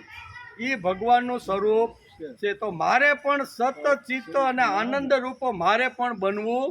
ભગવાનનું જો આવું સુંદર મજાનું સત અને ભગવાનનું જે સત ચિત્ત અને આનંદ છે ને, મારે પણ સત ચિત્ત અને આનંદ થવાનો પ્રયત્ન કરવો જોઈએ. તો કે ભગવાનનું રૂપ શું? તો કે સત ચિત્ત અને આનંદ, સચ્ચિદાનંદ સ્વરૂપ, સત્યમ શિવમ સુંદરમ. ભગવાનનું રૂપ કેવું છે? ભગવાન કેવા છે? સત્ય. ભગવાન કેવા છે? શિવમ. ભગવાન કેવા છે? સુંદરમ. સત્યમ શિવમ સુંદરમ. એમ મારે પણ મારું જીવન સુંદર બનાવવાનો પ્રયત્ન કરવો જોઈએ. તો જ હું આવી કામના છે, વાસના છે, અજ્ઞાન છે, મફતિયા વૃત્તિ છે ને એમાંથી માણસને મુક્તિ મળે છે. મફતિયા વૃત્તિ માણસની અંદર રહેલી જે કર્તૃત્વ શક્તિ છે ને એને ખલાસ કરી નાખે છે. એમ આપણી ગીતા કહે. શું? મફતિયા વૃત્તિ માણસની અંદર રહેલી જે કર્તૃત્વ શક્તિ, હું કરી શકું, બની શકું, થઈ શકું એવી જે શક્તિ ભગવાને માણસની અંદર જે મૂકેલી છે, એકવાર જો મફતિયા વૃત્તિ જો આવી જાય તો અંદર મૂકેલી ભગવાને આવી મહાન શક્તિ કટાઈ જાય, ખલાસ થઈ જાય અને થઈ જાય. તેથી કોઈ દિવસ એક પણ પૈસાનું મફતનું લેવાનું હકના હોય પાછા લેવાના. ઘણા કે ભાઈ અમને આ પાસ મળે છે તો એ હકનો છે ભાઈ, આપણે ટેક્સ બધા ભરીએ છીએ તો ટેક્સમાંથી આપણે સવલત આપી, એ અહીંયા શું કહેવાય, એ સરકારની જવાબદારી. એને મફતિયા વૃત્તિ ન કહેવાય. નહીંતર ઘણા કહે ને તમને હવારમાં પાસની વાત કરતો હતા કે આવજો પાસ કાઢવા માટે તમારે બધા મફત બસમાં ફરવાનું. તો આવું ભાઈ, એ તો આપણો હકની વાત છે. કેવી? આપણા હકથી જે કાંઈ મળતું હોય એની વાત ભગવાન કરતા નથી. ભગવાન આ મફતિયા વૃત્તિ જે મારું નથી અને હું મેળવવાનો જે પ્રયત્ન કરું છું ને એને મફતિયા વૃત્તિ કહેવું. મારું નથી, આ તો મારું છે, મેં ટેક્સ ભર્યો છે ભાઈ. તો ટેક્સ મારો જે કાંઈ કોઈ પણ આડકરતી રીતે કે પ્રત્યક્ષ ટેક્સ તો મારો ભરાતો જ રહેલો છે. તો એમાંથી મળે તો એ સરકાર ગવર્મેન્ટની આવી રીતની વાત છે કે એમાંથી સગવડતાઓ ઘણા પ્રકારની લોકોને આપવી જોઈએ. તેથી કહે છે તેથી અમને મુક્તિ જોઈએ, પણ શાનાથી? તો સંસારથી કે ભગવાનથી કે કે કેટલાક માણસો ભગવાનથી મુક્ત થયેલા હોય છે. ભગવાનનો અને એનો કશો સંબંધ નહીં. ભગવાનથી છેડો ફાડેલો છે ને તે ભગવાનથી મુક્ત થઈ ગયેલો એમ કહેવાય. સમાજની 99 કે 90% પ્રજા છે ને એ ભગવાનથી મુક્ત થઈ ગઈ છે. ભગવાનથી છૂટાછેડા કરી નાખ્યા. કેવા? ખાઓ પીવો અને મજા કરો. આ જગતમાં ભગવાન જેવું કાંઈ છે? પરસેવો પાડો, અક્કલ વાપરો, બુદ્ધિ વાપરો, ગમે ત્યાંથી પાટો મારીને રોટલો પેદા કરો, એ અમારે મેળવવાનું છે. ભગવાનને વચ્ચે લાવવાની જરૂર. આ બધા ભગવાનથી મુક્ત થઈ ગયેલા માણસો છે. તેથી ભગવાન આ મુક્તિની વાત કરતા નથી. ભગવાન આપણી અંદર રહેલા ક્ષુદ્ર વિચારો છે ને એ વિચારોમાંથી માણસે મુક્ત થવાનો પ્રયત્ન કરવો જોઈએ. શ્રીમદ ભગવદ્ ગીતા આપણે આટલા ઊંડા પાણીમાં લઈ જાય. નહીતર કે ભગવાનથી મુક્ત એટલે ભગવાનથી છૂટો એટલે એને ભગવાનને કાંઈ, જેમ દુર્યોધન કહેતો હતો કે ભગવાનની તમારે કાંઈ જરૂર નથી, હું તમારો ભગવાન છું. રાવણ પણ આમ જ કહેતો હતો, કંસ પણ આમ જ કહેતો હતો કે તમારે બીજા ભગવાનની, હવે આકાશમાં એલો ભગવાન દેખાતો નથી એની શું જરૂર છે, હું જ તમારો પ્રત્યક્ષ સામે ઉભેલો ભગવાન. તો આવું બોલનારા જગતની અંદર અહીંયા 90%થી ઉપર ઘણા સમાજમાં દેખાય છે. તો અહીં કહે છે કે ભગવાન અને ભગવાન સાથે એનો કશો સંબંધ નહીં. ભગવાનથી છેડો છૂટેલો, ભગવાનથી કેવો છેડો છૂટી ગયો છે તેને છૂટો છેડો કહેવાય નહીં. એનું કારણ જે સામેની જે શક્તિ છે એ છોડવા તમને તૈયાર નથી. સામે એટલે ભગવાને આપણે કદાચ ભગવાન હારે છૂટાછેડા કરી નાખી પણ ભગવાન માન્ય કરે તો ને. કોર્ટની અંદર બંને છૂટાછેડા ક્યારે માન્ય થાય? બે પક્ષ માન્ય કરે તો. એક પક્ષે કે ના અમારે તો આ છોકરીને રાખવાની છે, અમારે કાંઈ છૂટાછેડા તો થાય. ગમે તેટલો પ્રયત્ન પુરુષ કરે તો એ થતું નથી. આ ભગવાન સાથે આપણે કદાચ છૂટાછેડા કરી નાખી, ભગવાન તારે ને મારે કાંઈ લાગે વળગે નહીં. પણ ભગવાન તો કે ભાઈ મારે તારી હારે છૂટાછેડા કરવા નથી. કારણ કે મેં તને ગર્ભની અંદર વરદાન આપેલું છે કે તું જ્યાં સુધી જીવીશ ને ભાઈ ત્યાં સુધી મારો છેડો તારી સાથે બંધાયેલો રહીશ. તો ઓલો જીવ કે કાંઈ વાંધો નહીં, તમે જો આવી રીતનું વરદાન આપતા હોય ને તો હું આમાંથી, આ માના ઉદરમાંથી, આ ઉકળતી કડાઈમાંથી બહાર જો કાઢશો ને તો હું તમને ક્યારેય ભૂલીશ નહીં. ડગલે ને પગલે હું તમને ભગવાન યાદ કરીશ. જીવે ભગવાન સાથેનો છેડો છોડી નાખ્યો પણ ભગવાન કે ભાઈ હું તો મોટો માણસ એટલે મારે કાંઈ છેડો છૂટે નહીં એમ કે. તેથી ભગવાનથી મુક્ત એટલે છેડો ફાડેલો ઘણા માણસો હોય અને સંસારથી મુક્ત થયેલા ઓછા માણસો હોય. સંસારથી મુક્ત થવાનું ક્ષુદ્રતા છે, લાચારી છે, મફતિયા વૃત્તિ છે, બરોબર, અજ્ઞાન છે, વેમ છે, પાખંડ છે, એનાથી જે મુક્ત થયેલા કેવા છે એવા લોકો ખૂબ જ ઓછા સમાજમાં જોવા મળે છે. ભગવાન સાથે છેડો ફાડેલા ઘણા મળે કે તું ન્યા ને હું અહીંયા, બરોબર ને. પહેલાં કહેતો ભગવાન હું તને ભૂલીશ નહીં, પણ જેવો જન્મ થાય ને સીધો મોટામાંથી અવાજ નીકળે તું ન્યા ને હું તારે ને મારે કાંઈ લાગે વળગે મેં તારી સાથે છેડો ફાડી નાખ્યો. ભગવાન કે તે ભલે ફાડ્યો પણ હું ન ફાડી શકું. મેં તો તને વચન એકવાર આપી દીધું, તું મને ગાળ આપ, સવારે યાદ કરે, જમતી વખતે યાદ કરી કે ન કરી, પણ મેં તો કીધું છે કે 90 વર્ષ સુધી નોન સ્ટોપ મારે તને સંભાળવાનો છે. તો આપણે 90 વર્ષે ગમે તેવું કરીએ આડાહળું. નકર ઘણા લોકો એમ કહે ને કે અમે ભગવાનને ગાળો આપી તો ભગવાન અમારી જીભ કેમ નથી ખેંચી લેતો, તોડી નાખતો. ઘણા લોકો આવું કે સમાજમાં કે હાલો અમારે ભગવાન સાથે વિરોધ છે, ભગવાન ક્યાં એવો છે, અમને કાંઈ આપ્યું નથી ને બાજુવાળાને અબજો રૂપિયા આવ્યા, એવા ભગવાનને અમે માનતા નથી. ભગવાનને ગાળો ઠપકારવા માંડે તો બીજા સજ્જન માણસો કે ભાઈ કે તમને ગાળો છે તો ભગવાન તમારી જીભ કેમ તોડી નાખતા નથી? ત્યારે જ્ઞાની માણસ કહે છે ભગવાન તોડતા નથી. એનું કારણ ગર્ભવાસની અંદર ભગવાને જીવને એક વચન આપેલું.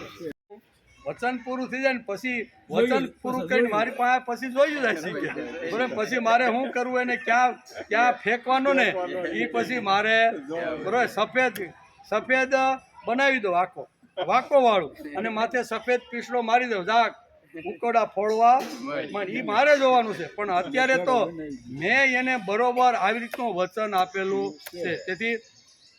તેથી ભગવાનથી મુક્ત એટલે છેડો ફાડેલા ઘણા માણસો હોય અને સંસારથી મુક્ત થયેલા ઓછા હોય.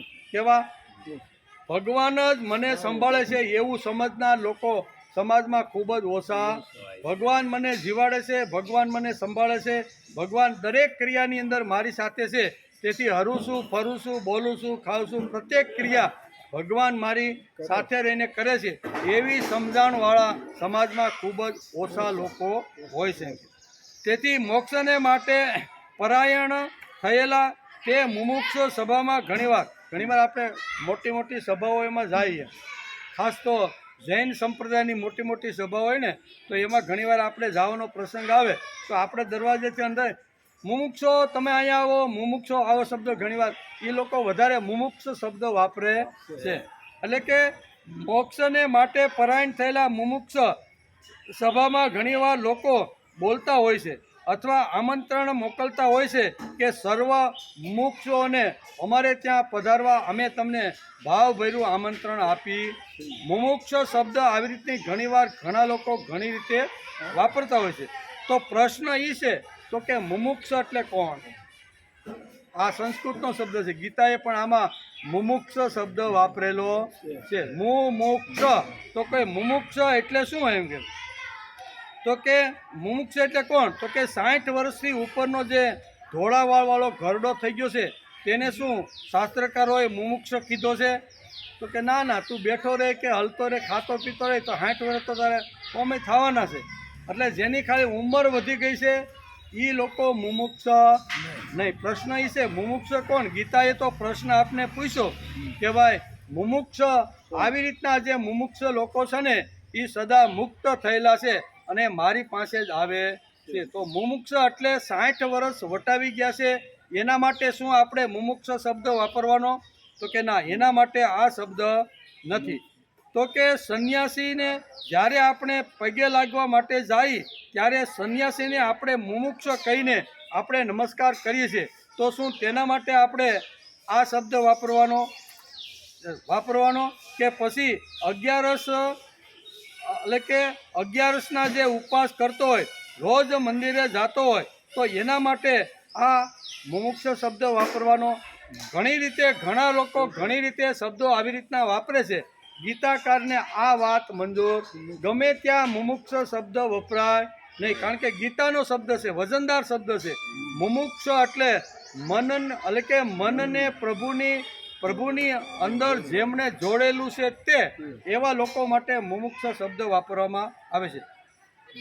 શાસ્ત્રકારોએ મુમુક્ષને ચોથી પગથીમાં મૂકી દીધા છે કે એની આગળની 3 પગથી માણસ વટાવે અને પછી મુમુક્ષ એટલે ટોચનો શબ્દ જે ભગવાનની અંદર જે વિલીન થઈ ગયો પછી એને આ જગતની અંદર આવવું પડતું નથી. મુક્ત થઈ ગયેલો છે ને એ મુમુક્ષ અહીં શ્રીમદ ભગવદ્ ગીતા 4થા સ્ટેજ ઉપર મૂકે. 4થા એટલે હાઈ સ્ટેજ ઉપર. એની પહેલાંના 3 નાના જે સ્ટેજ છે ને એ સ્ટેજ વટાવતા એક વટાવે એમાં પારંગત થાય, બીજું વટાવે એમાં પારંગત થાય, ત્રીજું વટાવે ત્યારે અને પછી 4થા સ્ટેજ ઉપર એની સ્થિતિ એ આવે કે ભગવાનની સાથે ભળી ગયો પછી આ જગતની અંદર એને આવવાનું થતું નથી. એવા 4 સ્ટેજની વાત ભગવાન આ શ્લોકની અંદર આપણે સમજાવે છે. તેથી શાસ્ત્રકારોએ મુમુક્ષને ચોથી પંક્તિ ઉપર મૂકી દીધા છે. પહેલી પંક્તિ આવે નિત્ય વસ્તુ શ્રિયા. નિત્ય વસ્તુ શ્રિયા. બહુ સરસ આ શબ્દ છે. એટલે કહી છે કે પહેલી પંક્તિ નિત્ય વસ્તુ પ્રિયા. આ જગતમાં નિત્ય અને અનિત્ય વસ્તુનો જેને વિવેક છે ને એ પહેલી પંક્તિ. નિત્ય અને અનિત્ય, નિત્ય કોણ અને અનિત્ય કોણ એનો જેને વિવેક છે તે, શું ખાવું અને શું નહીં ખાવું એનો જેને વિવેક છે તે, ક્યાં જવું ક્યાં ન જવું એને જેનો વિવેક છે તે, નિત્ય વિવેક. આ પહેલી પંક્તિ છે. આ વિવેક માણસની અંદર હોવો. ખાવું નહીં ખાવું, જાવું નહીં જાવું, બોલવું નહીં બોલવું, આની અંદર વિવેક જેમણે રાખેલો છે ને એને પહેલી પંક્તિ કહેવામાં આવે છે. દરેક ક્ષેત્રની અંદર માણસનો વિવેક હોવો. વિવેક બુદ્ધિથી માણસે નક્કી કરવું છે. બીજી પંક્તિ છે ઈહ મૂત્ર ફલમ ભોગ વિરાગ. બીજી પંક્તિ કઈ છે તો કે ઈહ મૂત્ર ફલ ભોગ વિરાગ. ઈહ એટલે કે ઈહ અને અમૂત્ર ફળ ભોગનો વિરાગ વિરક્ત થઈને ઈ લોકમાં ફળો અથવા પરલોકના ફળો જેમને જોઈતા નથી તેને ઇહ મૂત્ર ફલ યોગો વિરાગ. આ લોકમાં કર્મ કર્યા પછી મારે ફળ જોતવું નથી અને મૃત્યુ પામે પછી પણ મારે ફળની અપેક્ષા નથી. આવો જે સિદ્ધ પુરુષ જે થઈ ગયેલો છે એવો બીજી પગથી ઉપર આવે છે કે આ હું ભલે થોડું ઘણું નાનું મોટું કામ કરું પણ મને ફળની બિલકુલ અપેક્ષા નથી. એટલે કે શું કે છે, ઈ લોકમાં ફળો અથવા પરલોકના ફળો જેમને જોઈતા જ નથી. હું ભગવાન કદાચ સામેથી આવીને કહે ને કે ભાઈ આ તારા કર્મનું ફળ તો તારે ભોગવવું જ પડે, પણ સામેથી કોઈ દી મને મળે એટલા માટે હું આ કર્મ કરું છું, મને આ ફળ પ્રાપ્ત થાય એના માટે આ કૃતિ છે, એવું જે લોકો જે સમજે છે ને એને આ પગથી મળતી નથી. ભક્તિ કોને મળે તો કે ઈ લોકના ફળો અથવા પરલોકના ફળો જેમને જોઈતા નથી. આવું જીવન જે જીવે છે તે બીજા પગથી ઉપર આવીને ઊભેલો માણસ આ અધિકારી માણસ છે. પહેલો નિત્યનો વિવેક, બીજો અહીંયા કહેશે કે ઈ લોક અને પરલોક બંનેમાં જેને ફળની બિલકુલ અપેક્ષા નથી એવો આ બીજી પગથી ઉપર આવેલો અધિકારી છે. આમ કરી અને 4 પગથી આપણે શાસ્ત્રકારો સમય પછી આવે મોક્ષ પરાયણ. ક્યાં ભગવાને જે મોક્ષ પરાયણ શ્રીમદ ભગવદ્ ગીતાના 5મા અધ્યાયમાં 28મા શ્લોકમાં જે વાપરો છે ને એ ઊંચી હાઈટ ઉપર છે, બરાબર. પણ આપણે તો ગમે તેને મુમુક્ષ કહી દઈએ. ઘરડો આવ્યો હોય, ધોળા વાળ થઈ ગયા હોય, ભગવા વસ્ત્ર પહેર્યો હોય અથવા કે આવો મુમુક્ષુ માટે હાલો વાત હાલે છે શ્રીમદ ભગવદ્ ગીતા. એમાં મોક્ષ પરાયણ શું કીધું છે? યતેન્દ્રિય મનોબુદ્ધિ ય મોક્ષ પરાયણ. તો મોક્ષ પરાયણ એટલે મુમુક્ષ. મુક્તિ કોને મળે તો કે મુક્તિ મેળવવા માટે પહેલાં આગળની 3 પગથીઓ ચડતો જ્યારે પહોંચે 4થી પગથીએ ત્યારે ભગવાન કહેશે કે એ સદાને માટે મુક્ત છે. એમાં પહેલી પગથી કઈ છે તો કે નિત્ય અનિત્ય. નિત્ય અનિત્ય, ખાવું પીવું, જોવું નહીં જોવું, જાવું નહીં જાવું, બોલવું નહીં બોલવું, એને જેને વિવેક આવી ગયો છે ને પહેલાં આ ગુણ પહેલાં લાવવાનો દરેકને. પછી અહીં કીધું છે કે ઈ લોક અને પરલોકમાં પણ ફળની અપેક્ષા રાખ્યા વિના જેને કર્મ કર્યું છે તે આ એની બીજી પગથી છે. એટલે કે ઈ લોકમાં ફળ અથવા પરલોકના ફળો જેમને જોઈતા નથી આવું જીવન જે જીવે છે તે બીજી પગથીનો અધિકારી છે. કોઈ સ્વર્ગ, કોઈ વૈકુંઠ, કોઈ અક્ષરધામ આપવા આવે તો કહે મને નથી જોઈતા, મને જોઈતા નથી. એમ કે મનની આવી સ્થિતિ આવવી જોઈએ અને બરાબર એવી સ્થિતિ આવવી જોઈએ કે ભાઈ મને આમાંથી તારું કોઈ જોતું નથી. દાદા પાંડુરંગ શાસ્ત્રી ઘણીવાર એક દ્રષ્ટાંત આપીને આ શ્લોકને સમજાવવા માગે કે એક ગામની અંદર એક મહાત્મા આવ્યા એટલે આજુબાજુના પરાંગણમાંથી બધા એ મહાત્માની કીર્તિ યશ જોઈને બધા આવ્યા કે મહાત્મા તો બહુ જ્ઞાની છે, બહુ સારા છે એમ. એટલે લોકોની તો ત્યાં લાઈન લાગવા માંડી અને લાઈન લાગે એટલે પછી મહારાજ જે હતા સંન્યાસી મહારાજ એ બધાને આશીર્વાદ આપે, જાઓ તમને વૈકુંઠ મળી જશે, તમને અક્ષરધામ મળશે, તમને સ્વર્ગ મળશે. આમ લાંબી લાઈનો હાલી રોજ આવી રીતની 1-2 કલાકનો કાર્યક્રમ રાખે, લોકો આવે, લોકોને આશીર્વાદ આપે અને આવી રીતના હાલે. એ 2-3 દિવસ આવ્યું. ગામની અંદર સ્વાધ્યાય પ્રવૃત્તિનો એક યુવાન રહેતો હતો. સ્વાધ્યાય એ ક્યાં રોજ લોકો એટલા આપણા ગામમાંથી આ બધા જાય છે, હાલી મારે જવું જરીક જોવો તો ખરો મહારાજ કોને સ્વર્ગ ને કોને વૈકુંઠ આપે છે. એટલે એ પણ લાઈનમાં ઊભો રહી ગયો. લાઈનમાં ઊભો રહ્યો એટલે એનો નંબર આવ્યો, 15-20 મિનિટે નંબર આવ્યો એટલે મહારાજને નમસ્કાર કર્યા. તો મહારાજે કીધું જા તને સ્વર્ગનો તું અધિકારી થઈ જાય, તમે મને સ્વર્ગ આપવાના છો એ કે? તો કે હા, આજથી તારા ઉપર મેં હાથ મૂક્યો છે એટલે તારે હવે કાંઈ કરવાની જરૂર નહીં, હું તને સ્વર્ગનો અધિકારી બનાવી દઉં છું. એટલે યુવાન સ્વાધ્યાય હતો, ગીતાનો અભ્યાસ કરતો હતો, ગીતા વાંચતો હતો એટલે ગીતાનો શ્લોક એના મનમાં હતો કે માણસે પ્રયત્ન કર્યા વગર કાંઈ મળતું નથી. પછી મોક્ષ જોતો હોય, વિત્ત જોતું હોય, વિદ્યા જોતી હોય, કોઈ પણ જોતું હોય તો માણસ પુરુષાર્થ તો કરવો પડે. અને આ મારા તો પુરુષાર્થ વગર બધાને કોઈને આવી રીતે બધાને મોક્ષ આપવા લાગ્યા છે. એટલે એને કીધું જા તને સ્વર્ગ મળશે. એટલે એ કે તમે જો આટલો મારા ઉપર ભાવ અને પ્રેમ રાખીને મને તમે જો સ્વર્ગ આપવાના મોકલવાનો હોય ને તો હું તમને આખું સુરત, આખું કલકત્તા અને મુંબઈ આ 3 શહેર તમને આપું છું દક્ષિણામાં. તમે મને જો આટલું મોક્ષ આપી દેતા હોય તો આ 3 શહેર હું તમને દક્ષિણામાં આપું છું. અને મહારાજ ખીજાણા, ક્રોધમાં થઈને સીપીઓ લઈને ઊભો થઈ ગયા. એ કે કલકત્તા, સુરત ને મુંબઈ તારા બાપના છે? એ કે તું મને આપવામાં આવ્યો છે? તો કે આ સ્વર્ગ, મોક્ષ અને અક્ષરધામ કાંઈ તમારા બાપના છે? આ લાઈનમાં તમે બધાને ઊભા રાખી, તમે લાઈનમાં બધાને રાખીને બધાને આપો એ તમારા બાપના છે? એ કે કહેવાનો અર્થ કે માણસે પુરુષાર્થ કરીને બધું પ્રાપ્ત કરવું જોઈએ એમ ગીતા કહે છે. એમ શ્રીમદ ભગવદ શું કહે છે? મોક્ષ જોતો હોય તો પણ, વિત્ત જોતું હોય તો પણ, વિદ્યા જોતી હોય તો પણ, ભોગ જોતા હોય તો પણ માણસે પ્રયત્ન કર્મ કર્યા વગર કાંઈ મળતું એમ ગીતા કહે છે. આજે ફૂટી નીકળેલા ઘણા લોકો માથે હાથ દઈને ઘણા બધાને આશીર્વાદ કરીને અલગ અલગ જગ્યાએ મોકલી આપે છે. ગીતાને એની સામે વિરોધ છે. ગીતાને આ વસ્તુ માન્ય નથી. તેથી કોઈ સ્વર્ગ, કોઈ વૈકુંઠ, કોઈ અક્ષરધામ આપવા આવે તો કહે મને નથી જોઈતા. મનની આવી સ્થિતિ આવી જોઈએ, બરોબર? તો એને જ અહીંયા કહેશે ઇહ મૂત્ર ફલ ભોગ વિરાગ. આ બીજી પંક્તિમાં ભગવાન આ એને સમજાવે છે. મારું કામ એટલે કે મારું કામ સ્વર્ગ કે વૈકુંઠ કે અક્ષરધામ માટે ચાલતું નથી. ભગવાનને ગમે એટલા માટે હું મારું કામ કરતો રહેલો.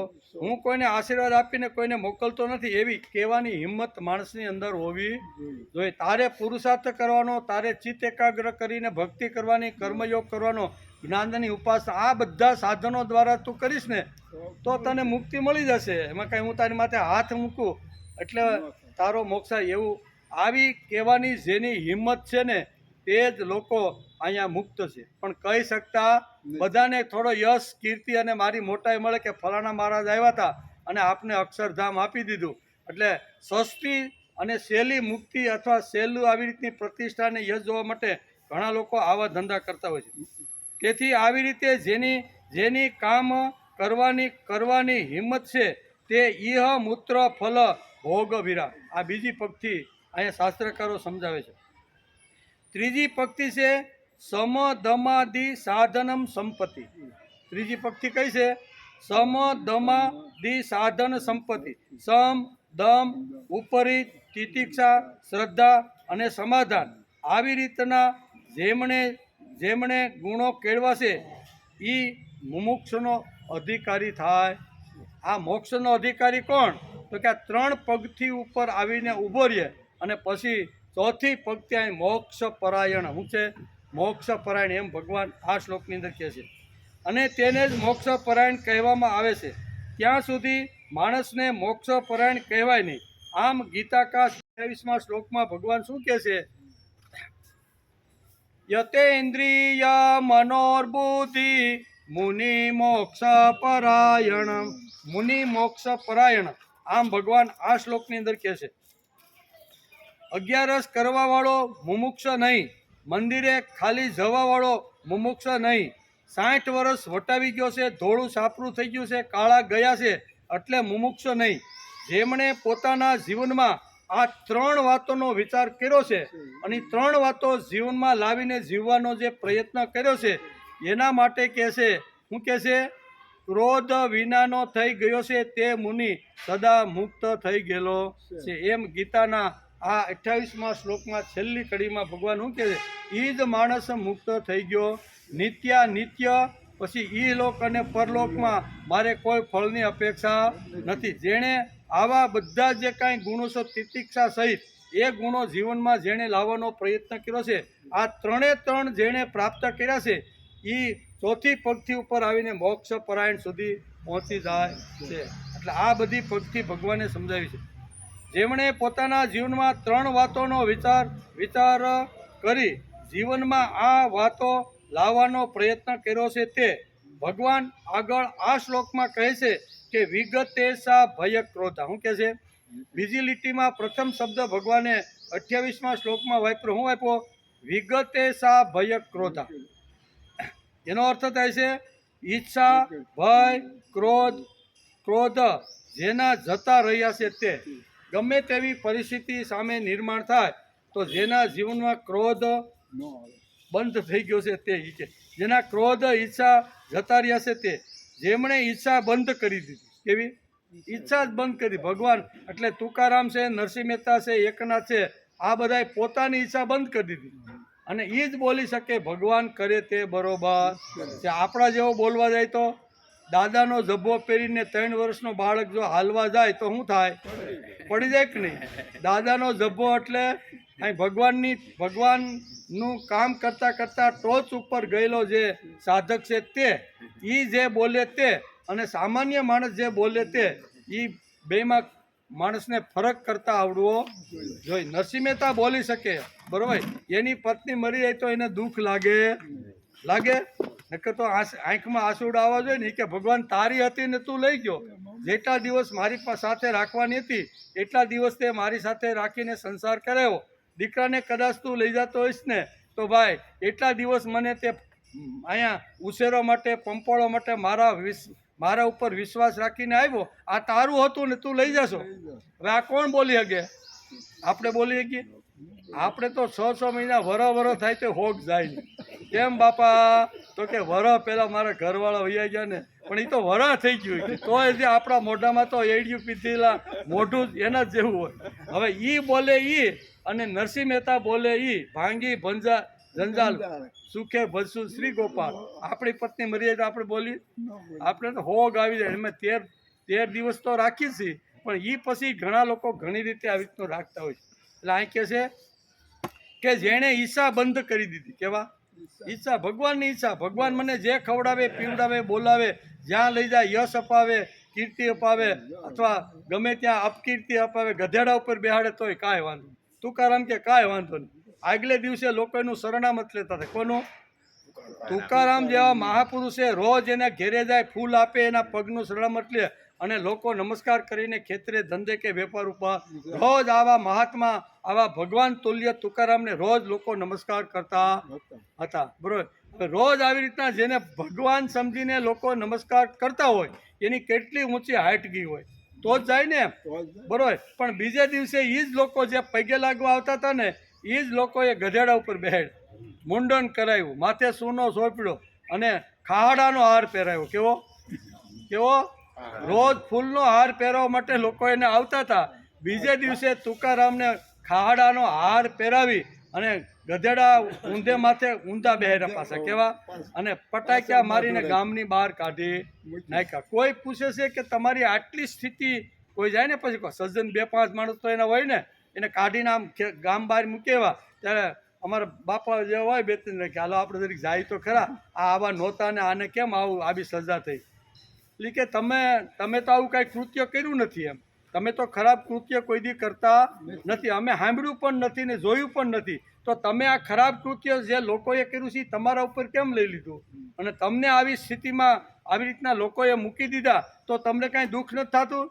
એ કે દુઃખ શેનું? એમાં કે અત્યાર સુધી હજારો લોકો મારી પાસે આવતા, તેથી ધ્યાન ધરીને ચિત્ત એકાગ્ર કરીને હું ભક્તિ કરી શકતો બેવું ને ત્યાં તો કોઈ આવે. કેમ બાપા?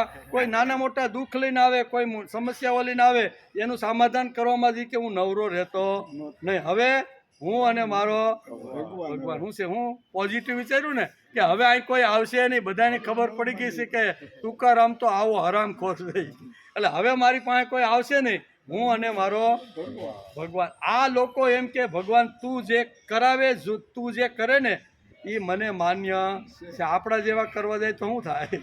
આપણે થાય ને તકલીફ થાય. તેથી અહીં કહે છે કે એટલે હાઇટ ઉપર જવાનું, અને હાઇટ ઉપર ગયેલા લોકોની ભાષા આપણે બોલી તો 2-3 વર્ષનો છોકરો દાદાનો જબ્બો પહેરીને હાલવા માટે તો શું થાય?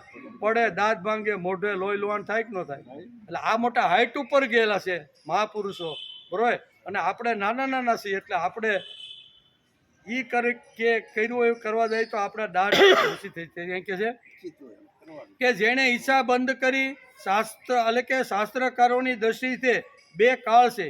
એક આનુક્રમિક કાળ છે અને બીજો છે માનસિક કાળ. 2 પ્રકારના કાળ શાસ્ત્રકારોએ વર્ણવેલ છે. તો કે એક છે આનુમાનસિક, એવો માનસિક કાળ છે, અને બીજો છે આનુમાનસિક. એટલે આવા 2 પ્રકારના કાળ આપણા શાસ્ત્રમાં લખ્યો છે. એક કાળનું નામ છે આનુક્રમિક કાળ અને બીજો છે માનસિક કાળ. આનુક્રમિક કાળ એટલે કે ચાલ્યા જ કરવાનો છે, રોટેશન. કેવો પહેલો કાળ કેવો છે? આનુક્રમિક, ક્રમ પ્રમાણે બધું. દિનમપી રજની સાયમ પ્રાતઃ શિશિરો, એ કાળ હાલે રાખે કે નહીં? આજે સૂર્ય ઉગ્યો છે, રાત્રે આપણે સુઈ જાવ ને પાછો સવારે સૂર્ય ઉગશે કે નહીં? દિનમપી રજની સાયમ પ્રાતઃ શિશિર વસંતો પુનરાયાત કાલ ક્રીડતી ગચ્છતિ વાયુ તદપી ન મુચ્યતિ આશા વાયુ ભજ ગોવિંદમ મુઢમતે પ્રાપ્તે સન્નિહિતિ મરણે નહીં રક્ષતી. આને કયો કાળ કહેવાય? આનુક્રમિક કાળ. એ તો આવે, દિવસ આવે, દિવસ જાય, રાત આવે, રાત જાય, દિવસ આવે, ચોમાસું આવે, ચોમાસું આવે, ચોમાસું જાય, શિયાળો આવે, શિયાળો જાય, ઉનાળો આવે. એ કોઈ રોકાય? એને કહેવાય આનુક્રમિક કાળ. બે પ્રકારના કાળ આપણા શાસ્ત્રકારોએ આ સમાજની અંદર આપને આપવાની વાત કરી છે. એમાં પહેલો છે ચાલ્યા જ કરવાનો છે. દિનમપી રજની, ચાલ્યા જ કરે કે નહીં? બાળપણ આવ્યું, યુવાની આવી, વૃદ્ધાવસ્થા આવી, વયો ગયો, કર્મ પ્રમાણે પાછો આવ્યો, પાછો ધીમે હાલે કે નહીં? આ ચક્કર એને શું કહેવાય છે? બે કાળનું વર્ણન આપણું શાસ્ત્રકારે કહે છે. એમાં પહેલા કાળને કહે છે આનુક્રમિક કાળ. યાદ રાખવા જેવો શબ્દ. કેવો? આનુક્રમિક. ક્રમિક એટલે ક્રમ પ્રમાણે હાલે. જેમ ઉંમર થતી જાય, જેમ દિવસ જતો જાય, રાત આવે, એમ આનુક્રમિક કાળ છે. અને બીજો છે માનસિક કાળ. કેવો? બીજો છે માનસિક કાળ. માનસિક કાળને લીધે આપણું જીવન ઊભું છે, એમ શાસ્ત્રકારો હંમેશા કહે છે. માનસિક જે બીજો કાળ છે ને, એના હિસાબે આજે હું ને તમે અહીંયા વૃક્ષ શું કહે વડલા હેઠે આવીને બેઠા છે. હું અજ્ઞાની છું, મારે જ્ઞાની થવું છે. શું છે બીજો કાળ? કેવો છે? માનસિક કાળ. કેવો? માનસિક કાળ. બીજો કાળ કેવો છે? માનસિક કાળ. કેમ? તો કે હું અજ્ઞાની છું, મારે જ્ઞાની થવું છે. હું દુર્ગુણી છું, મારે સદગુણી થવું છે. હું અભણ છું, મારે વિદ્વાન થવું છે. હું યુવાન છું, મારે દાદા થવું છે. હું ગરીબ છું, મારે વિદ્વાન થવું છે. હું સમાજમાં અકીર્તિવાન કે અયશવાન છું, મારે યશ અને કીર્તિ મેળવવી. આને કહેવાય કેવો કાળ કહેવાય? માનસિક કાળ. કેવો? એ આપણો કેવો કહેવાય કાળ? આ કાળ એ બીજો કાળ છે, એ માનસિક કાળ છે. હાલે કે નહીં? એને આપણી ભાષામાં, શાસ્ત્રની ભાષામાં કેવું હોય તો એને ભાવ કહેવાય. કેવો? ભાવ એટલે અત્યારે હું પિતા છું, હવે મારે દાદો થવાનું છે. હું દાદો છું, હવે મારે પરદાદા થવાનું છે. એને ભાવ એટલે થવું. સંસ્કૃતમાં એને ભાવ કહે છે, ગુજરાતીમાં એનો થાય છે ભાવ એટલે થવું. આ નથી ને મારે થવું છે. હું અજ્ઞાની છું, મારે જ્ઞાની થવું છે.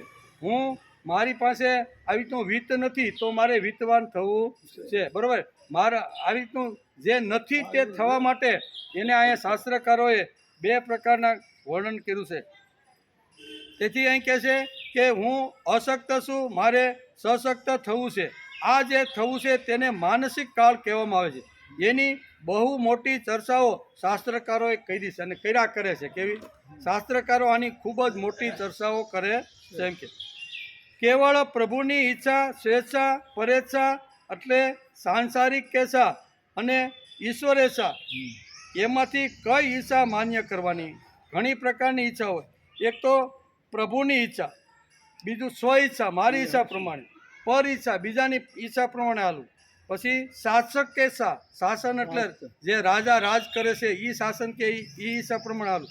અને ઈશ્વર ઈચ્છા, એમાં પાંચમાંથી કઈ ઈચ્છા મારે માન્ય કરવાની? આ મોટો પ્રશ્ન છે અને આની ચર્ચા શાસ્ત્રકારો કરી રાખે છે.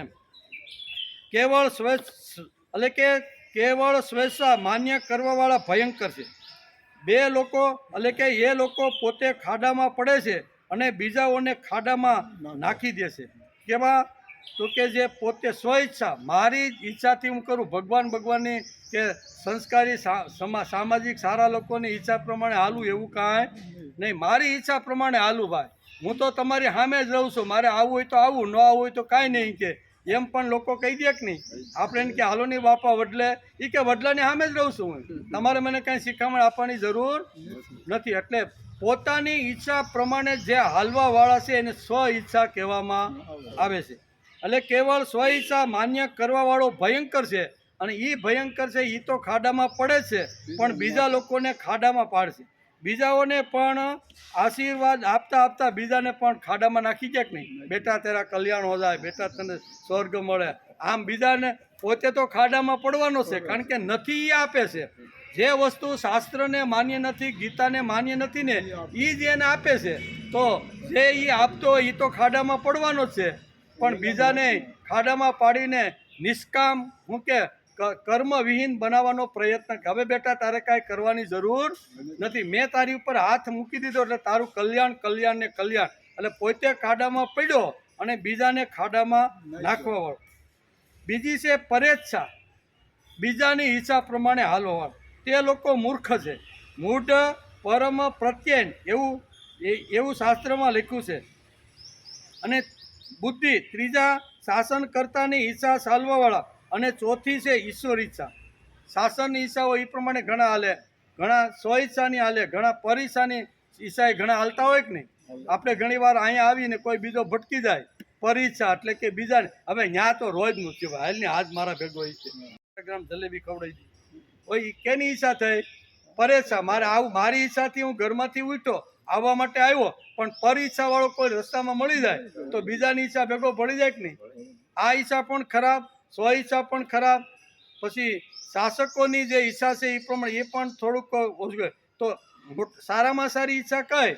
તો કે પ્રભુ ઈચ્છા. પ્રભુ મને જેમ ચલાવે, બોલાવે, ખવડાવે, પીવડાવે, જેમ મને રાખે, મારે પુરુષાર્થ કરવાનો, પ્રયત્ન કરવાનો, મહેનત કરવાની, બુદ્ધિ વાપરવાની, અક્કલ વાપરવાની, હોશિયારી, અને આ બધું વાપર્યા પછી ભગવાન જે રીતે મને જીવાડે ને એ રીતે મારે જેવું. આને પ્રભુ ઈચ્છા કહેવામાં. હવે આમાં ક્યાં અઘરું છે ભાઈ? કાંઈ અઘરું આવ્યું? આમાં કાંઈ અઘરું નથી. ઈચ્છા ગઈ કે ભય પણ નહીં. આનંદમ બ્રહ્મણો વિદ્વાનમ ન લભતે કદાચન. આમ આપણું શાસ્ત્ર કે શું? આનંદમ બ્રહ્મણો વિદ્વાન ન વિભેતી કદાચન. એટલે આ માણસ નિર્ભય બની શકે છે એમ કે. માણસને ભયભીતપણું ક્યારે આવે? તો ક્યારે લાગે માણસને ભયભીતપણું? ક્યારે લાગે? ભયભીત માણસને કોણ કરે? મને મોટાઈ મળશે કે નહીં, મને સીતા મળશે કે નહીં, એમ રાવણને પણ ડર હતો. એમ એણે જ્યારે શૂર્પણખાના પાસેથી જ્યારે સીતાના વર્ણન બધું સાંભળ્યું ત્યારે મનની અંદર એને થયું કે કોઈ પણ હિસાબે મારે સીતા તો મારા રાજની અંદર લાવવી જોઈએ. એટલે એક આવી રીતનો મારીસની પાસે આવે છે, બધું સમજાવે છે, મારીસને વેતો કરે છે, અને પછી વિચિત્ર વેશ ધારણ કરી અને જ્યારે આમ હાલવા માટે જાય ને, જંગલમાં તો આવ્યો જ છે, જંગલમાં જે કાંઈ એને કાંઈ કરવાનું હતું બધું રથબથ બાજુમાં મૂકી અને જરીક જોવે છે. તો તુલસીદાસ પણ લખે છે કે જે સીતાનું હરણ કરનાર વ્યક્તિને પણ ડર કેવી રીતનો લાગે છે ને, એ ડરનું વર્ણન બહુ અહીંયા તુલસીદાસે બહુ સરસ એની ચોપાઈમાં લખ્યું છે. શું લખ્યું છે? તો કે જાકે ડર સુર અસુર ડેરાઈ, નિશિન નિંદ દિન અન્ન ન ખાઈ, 110 શીશ સવાન કી નાઈ, ઈત ઉત ચિત્ત ચલા ભળાઈ. આવું કોને લખ્યું? તુલસી. જાકે ડર સુર અસુર ડરાય, એને ડર લાગ્યો. કોને? જાકે ડર સુર અસુર. જે સુર એટલે રાવણ, જે રાવણનું નામ ખાલી સાંભળે ને તો લોકો ધ્રુજી જતા. રાત્રે પણ બાળક રડતું હોય અને કોઈ ઈ કાળમાં કહેતું કે બેટા રાવણ આવ્યો એટલે બાળક સાનું. આવી જેની ધાક હતી, આવી રીતની જેની બધું હતું ને, એવો જાકે ડર સુર અસુર. સુર અને અસુર બંને ડરતા હતા. કોનાથી? રાવણથી અને રાવણના નામથી. આવા લોકો સુર એટલે શું કહેવાય, દેવો પણ ધ્રુજારી પામતા હતા. એવી જેની હાંક હતી, એવી જેની ધાક હતી, એવું જેનું કર્તૃત્વ હતું, એવી જેની શક્તિ હતી, એ જ રાવણ જ્યારે સીતાનું હરણ કરવા માટે પંચવટીની અંદર આવે છે ને, અને પંચવટીની અંદર આવી અને ધીમે ધીમે પંચવટી તરફ જવા લાગે ને, ત્યારે ખાખવાનો હલવાનો પવન આવે, નીચે પડેલા ખાખવા હોય ને એ આમાં પવનને હિસાબે હલે અને ધ્રુજીને ભાગે. હવે આખી દુનિયાને ધ્રુજાવનાર જે માણસ હતો એ ખાલી પવન આવે ને ખાખું હલે તો એનાથી ડરીને ભાગી જતો. એમ તુલસીદાસનું કહેવાનું. જાકે ડર સુર અસુર ડેરાઈ, નિશિન નિંદ દિન અન્ન ન ખાય. આગળ શું લગાડ્યું કે રાવણનું નામ સાંભળે તો રાત્રે લોકો સૂઈ ન શકતા અને દિવસે અનાજ ખાઈ શકે. આટલી ધાક હતી. કોણ લખે છે? તુલસીદાસ. ઝાકે ડર સુર અસુર ડેરાઈ, નિશિન નિંદ દિન અન્ન ન ખાઈ, 110 શીશ સવાન કિનાઈ. બરોબર, 110 શીશ. આ 10 માથા વાળો રાવણ ઈ જે વખતે સીતાનું હરણ કરવા માટે ડગલા ભરે છે, ખાખવાના અવાજ થાય છે ને, એ કેવો થઈ છે? કૂતરો જેમ શેરીના કૂતરા હોય ને, એક શેરીનો કૂતરો બીજી શેરીમાં જાય અને ઓલું ટોળું આખે વાહે થાય અને પૂંછડી ઘાલીને જેમ ભાગે ને, એમ રાવણની હાલત થઈ છે. કોણ લખે છે? આપણે લખતા નથી. તુલસીદાસ લખે છે કે જે રાવણથી આખી પૃથ્વી ધ્રુજતી હતી, જે રાવણથી દેવો પણ આવી રીતના ધ્રુજતા હતા, જે લોકો દિવસે અનાજ નહોતા ખાઈ શકતા ને રાત્રે નિંદણ, એવા રાવણના નામનો ધાક બોલતી હતી. અને એ રાવણ જ્યારે અહીંયા સીતાનું હરણ કરવા માટે આવ્યો, ઝાકે ડર સુર અસુર ડેરાહી, નિશિન નિંદ દિન અન્ન ન ખાઈ, 110 શીશ સવાન કીને. શ્વાન એટલે કૂતરો. કૂતરો જેમ પૂંછડી અંદર નાખીને ભાગે ને, એવી હાલત અત્યારે 10 શીશ જે ધ્રુજાવનાર, જગતને ધ્રુજાવનાર એવા રાવણની થઈ. 110 શીશ ઉત્ત ઈત ઉત્ત ચિત્ત ચલા ભડિયાઈ. એક શબ્દ હું વાપરો તુલસે, ઈત ઉત્ત એટલે કે આ બાજુ એ આવ્યો, રામ આવી ગયો, મારું કામ પૂરું થયું છે કે નહીં, રામ પાછો આવી જાય તો હું સીતાને આવું ડર ફૂંકામાં લાગ્યો. જેને કોઈની પાસેથી લેવાનું છે, કોઈનું હરણ કરવાનું છે, પોતાનું નથી, એ પોતાના બનાવવા માટેનો જે લોકો પ્રયત્ન કરે છે ને, આ ગમે તેટલા શક્તિશાળી માણસ હોય ને તો એ ડરપોક જ હોય છે. કેવા? એમ તુલસીદાસને આ ચોપાઈમાં કહેવાય. હું ગમે એટલી સત્તા સંપત્તિની ટોચ ઉપર બેઠો હોય, ગમે એટલી સંપત્તિ જેની પાસે હોય, પણ બીજાનું ઝૂંટવી લેવું, બીજા મારું નથી તે બીજાનું લઈને મારું બનાવી દેવું, આવી જેની વૃત્તિ છે, આવો જેનું મફતિયા વૃત્તિ છે ને, એ લોકો ગમે તેટલી ટોચની વૈભવની સ્થિતિ ઉપર બેઠા હોય, સત્તા ઉપર, તો એ લોકો ડરેલા ને મરેલા જ છે. મરી ગયેલો છે. ગીતા ઉત્તર ચિત્ત ચલા ભડિયા. કોણ લખે છે? તુલસીદાસ લખે આમ તેમ કે ખાખરાનું પાંદડું ખાખું હલે ને, મરી ગયા, હે રામ આવ્યો ઈ કે. બરોબર, હે રામ આવ્યો ઈ કે. રામ આવશે તો મારું કામ થાય. એટલે આ બધી વાતો અહીં છે કે છે. તેથી માણસે ભયભીતપણું કાઢી નાખવું. ભયભીતપણું ક્યારે જાય? ભક્તિની ટોચ ઉપર માણસ જાય તો જ. બધું જ ભગવાન મારું સંભાળતો રહેલો છે. મારે કોઈનું કશું જોઈતું નથી, મફતનું લેવું નથી. મારે કાંઈ એની પાસે મને યશ મળે, અપયશ મળે, આવો બેસો કે નો કે તો કાંઈ નહીં, પણ મારે એની પાસેથી કોઈ પ્રકારની અપેક્ષા નથી. એવા માણસો સમાજની અંદર નિર્ભયપણે ફરી. માણસને ભયભીતપણું ક્યારે લાગે? કોણ ડરે? મને મોટાઈ મળશે કે નહીં એવી ઈચ્છા હોય એ ડરે. મને શ્રેષ્ઠતા મળશે કે નહીં, સભામાં જઈશ તો મને માન મળશે કે નહીં. મોટા મોટા લોકોને આવા ડર હોય. કે હું જાઉં ને મને કોઈ બોલાવે નહીં તો મારું શું થાય, મને દોરીને સ્ટેજ ઉપર નહીં લઈ જાય તો મારું શું થાય, આવડો મોટો માણસ અને આ ફંક્શનમાં આવ્યો છું અને મને નહીં લીધા. આવા ડર હોય કે નહીં? આવા ડર માણસને હોય છે. માણસને સન્માન જોઈએ છે. મને સન્માન મળે તો હું મોટો, એમ જ્યાં સુધી લાગે ત્યાં સુધી તે માણસ મુક્તિનો અધિકારી. બહુ સ્પષ્ટ ગીતાકાર શું કહે છે? આ વાત જ્યાં સુધી માણસના મનની અંદર મગજમાં હોય ત્યાં સુધી માણસ મોક્ષપરાયણ બની શકતો નથી. માણસને સન્માન જોઈએ, મને સન્માન મળે તો હું મોટો, એમ જ્યાં સુધી લાગે ત્યાં સુધી તે માણસ હલકો છે, એ શ્રેષ્ઠ નથી. આનો અર્થ અપમાન સહન કરે એમ નહીં. પછી જીસસને લોકો ખિલ્લા મારવા લાગ્યા. કેવા? જીસસ ક્રાઇસ્ટ થઈ ગયા ને ભગવાન તરીકે. આજે દુનિયાની પોણા ભાગની પ્રજા એને ભગવાન તરીકે પૂછે. ઈસુ ખ્રિસ્ત આપણી ભાષામાં કીધું. એને જ્યારે લોકોએ કીધું તો પાગલ છો, આમ છો, તેમ છો, તું ધર્મની વિરુદ્ધ કામ કરે છે, શાસન, એમ કરીને મારી નાખવાનો એને પ્રયત્ન કર્યો.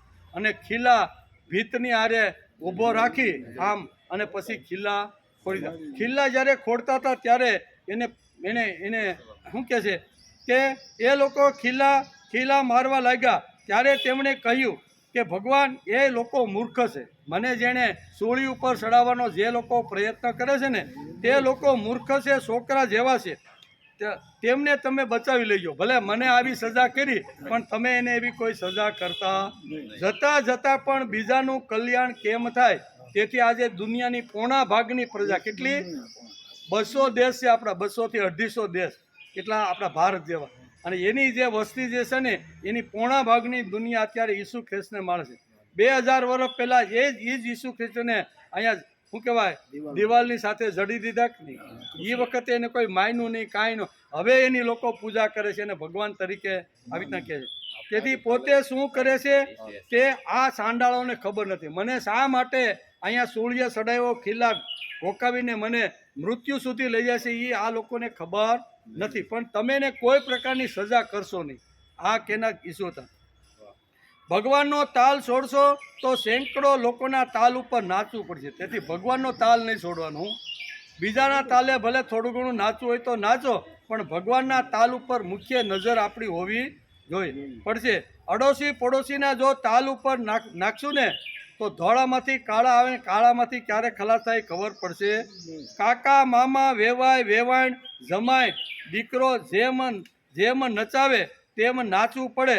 આ દુનિયાનો તાલ કહેવાય, અને દુનિયાના તાલ પ્રમાણે જે માણસ નાચે છે એનો વિકાસ થતો. ભગવાન કૃષ્ણ નાની ઉંમરમાં જ કહે છે કે મારે મામાના તાલે કે માસીના તાલે નાચવું નથી. ઉંમરમાં મોટા છે, મારા સગા મામા સગા માસી છે, પણ એના તાલે હું નાચું તો મારો વિકાસ થાય નહીં. એટલે જો એ મારા વિકાસ કાર્યમાં જો આડા આવતા હોય ને તો મામો હોય કે માસી હોય પણ એને યમપુરી હું પહોંચાડી. એટલે ભગવાને પણ બીજાના તાલ ઉપર નાચવાનો પ્રયત્ન કર્યો નથી. આપણે પણ મામા કાશી વેવાણ હોય વેવાય હોય ત્યાં કેમ બેન કાલ નહોતા દેખાણા માંડી? તો કે આવતી હતી ને ત્યાં વેવાણ આવી ગઈ. કેવી વેવાણ આવી ગઈ એટલે આપણી ગીતા છૂટી ગઈ. એટલે અહીં કહે છે કે પ્રભુનો તાલ પકડવાવાળા જે પોતાના તાલ ઉપર થોડા ઘણા નાચી શકે, બાકી બધાને દુનિયાના પોતાના તાલ ઉપર નાચવું પડે છે. તેથી ગીતાકાર કહે છે કે મોક્ષ પરાયણ વિગતે સા ભય ક્રોધે સ મુનિ સદા મુક્ત. તેથી ગીતાકારે આ શબ્દ બહુ સરસ રીતે વાપર્યો છે. ભગવાન માટે અંદરનો ઉમળકો હોવો. હાલો તમે કીધું તું નહીં જાય તો ઓલી ખરાબ લાગશે, ઓલી તમે આમંત્રણ આપ્યું એકાદી વાર તો હાજરી આપી આવે, આવીને બે, પણ ઉમળકો હોય નહીં. એટલે ભગવાન માટે અંદરનો ઉમળકો નથી. તેથી ભગવાનમાં કંટાળો આવે અને ભક્તોનો પણ કંટાળો. ભગવાન માટે ઉમળકો હોય તો કંટાળો આવે નહીં. જેમ આપણે રૂપિયાની નોટ ગણવામાં કંટાળો આવે, ખાવા પીવામાં કંટાળો આવે. રોજની પ્રક્રિયા છે કે નહીં? ખાવાનું પીવાનું, રૂપિયાની નોટ ગણવાનું, જે કાંઈ વ્યવહાર કરવાના સગા એ રોજનો આપણો કાર્યક્રમ છે કે નહીં? એમાં ક્યારેક કંટાળો આવ્યો? હાલોની બદલે તમારે તો ગીતા કેટલા એ કહેતું નહીં તમારી ગીતા હાલે છે, હવે આ કંટાળો આવે છે, હવે બંધ કરો તો સારું અથવા પૂરી કરો તો ઘણીવાર આવું આપણને થતું હોય છે. તેથી પ્રભુને એટલે કે વિગતે સા ભય ક્રોધ, એમ ભગવાન આ શ્લોક વિગતે સા ભય ક્રોધ, ઈચ્છા થઈ કે ભય ગયો અને ક્રોધ પણ ગયો. આવો મુનિ સદા મુક્ત છે. મન તાત મુનિ, મનન કરવાવાળો તે મુનિ. ભગવાનને માટે અંદરનો ઉમળકો નથી, તેથી ભગવાનનો કંટાળો આવે. ભક્તનો પણ કંટાળો ઘણીવાર આવે છે, બરાબર. હવે આવો કંટાળો હોય તો ભગવાનની પૂજા કરવા માટે બેસી તો ભગવાનની પૂજામાં પણ માણસને રોજનું થયું તરબાણામાં લેવાના ભગવાનને પૂજો. હવે એક બાપાની વાર્તા દાદા કરે, પાંડુરંગ શાસ્ત્રી, આ શ્લોક સમજાવવા માટે કે બાપા બહુ ખાધે પીધે ને બધી રીતે ધનથી ઘણા સુખી, એટલે દર વર્ષે એકાદ બે યાત્રા તો કરે ને કરે. દરેક તીર્થક્ષેત્ર ઉપર જાય, ત્યાં સારા પિત્તળના શાલિગ્રામ મળે અથવા આવી રીતના સોનાના હોય કે જેના કાંઈ જેવી શક્તિ પ્રમાણે દરેક તીર્થ ઉપરથી ભેગું કરે. બધા જ ભગવાનને લાવે. એ 5 વર્ષ યાત્રા કરી ત્યાં તો લગભગ 30 સાલી ભગવાન આવી ગયા. કેટલા?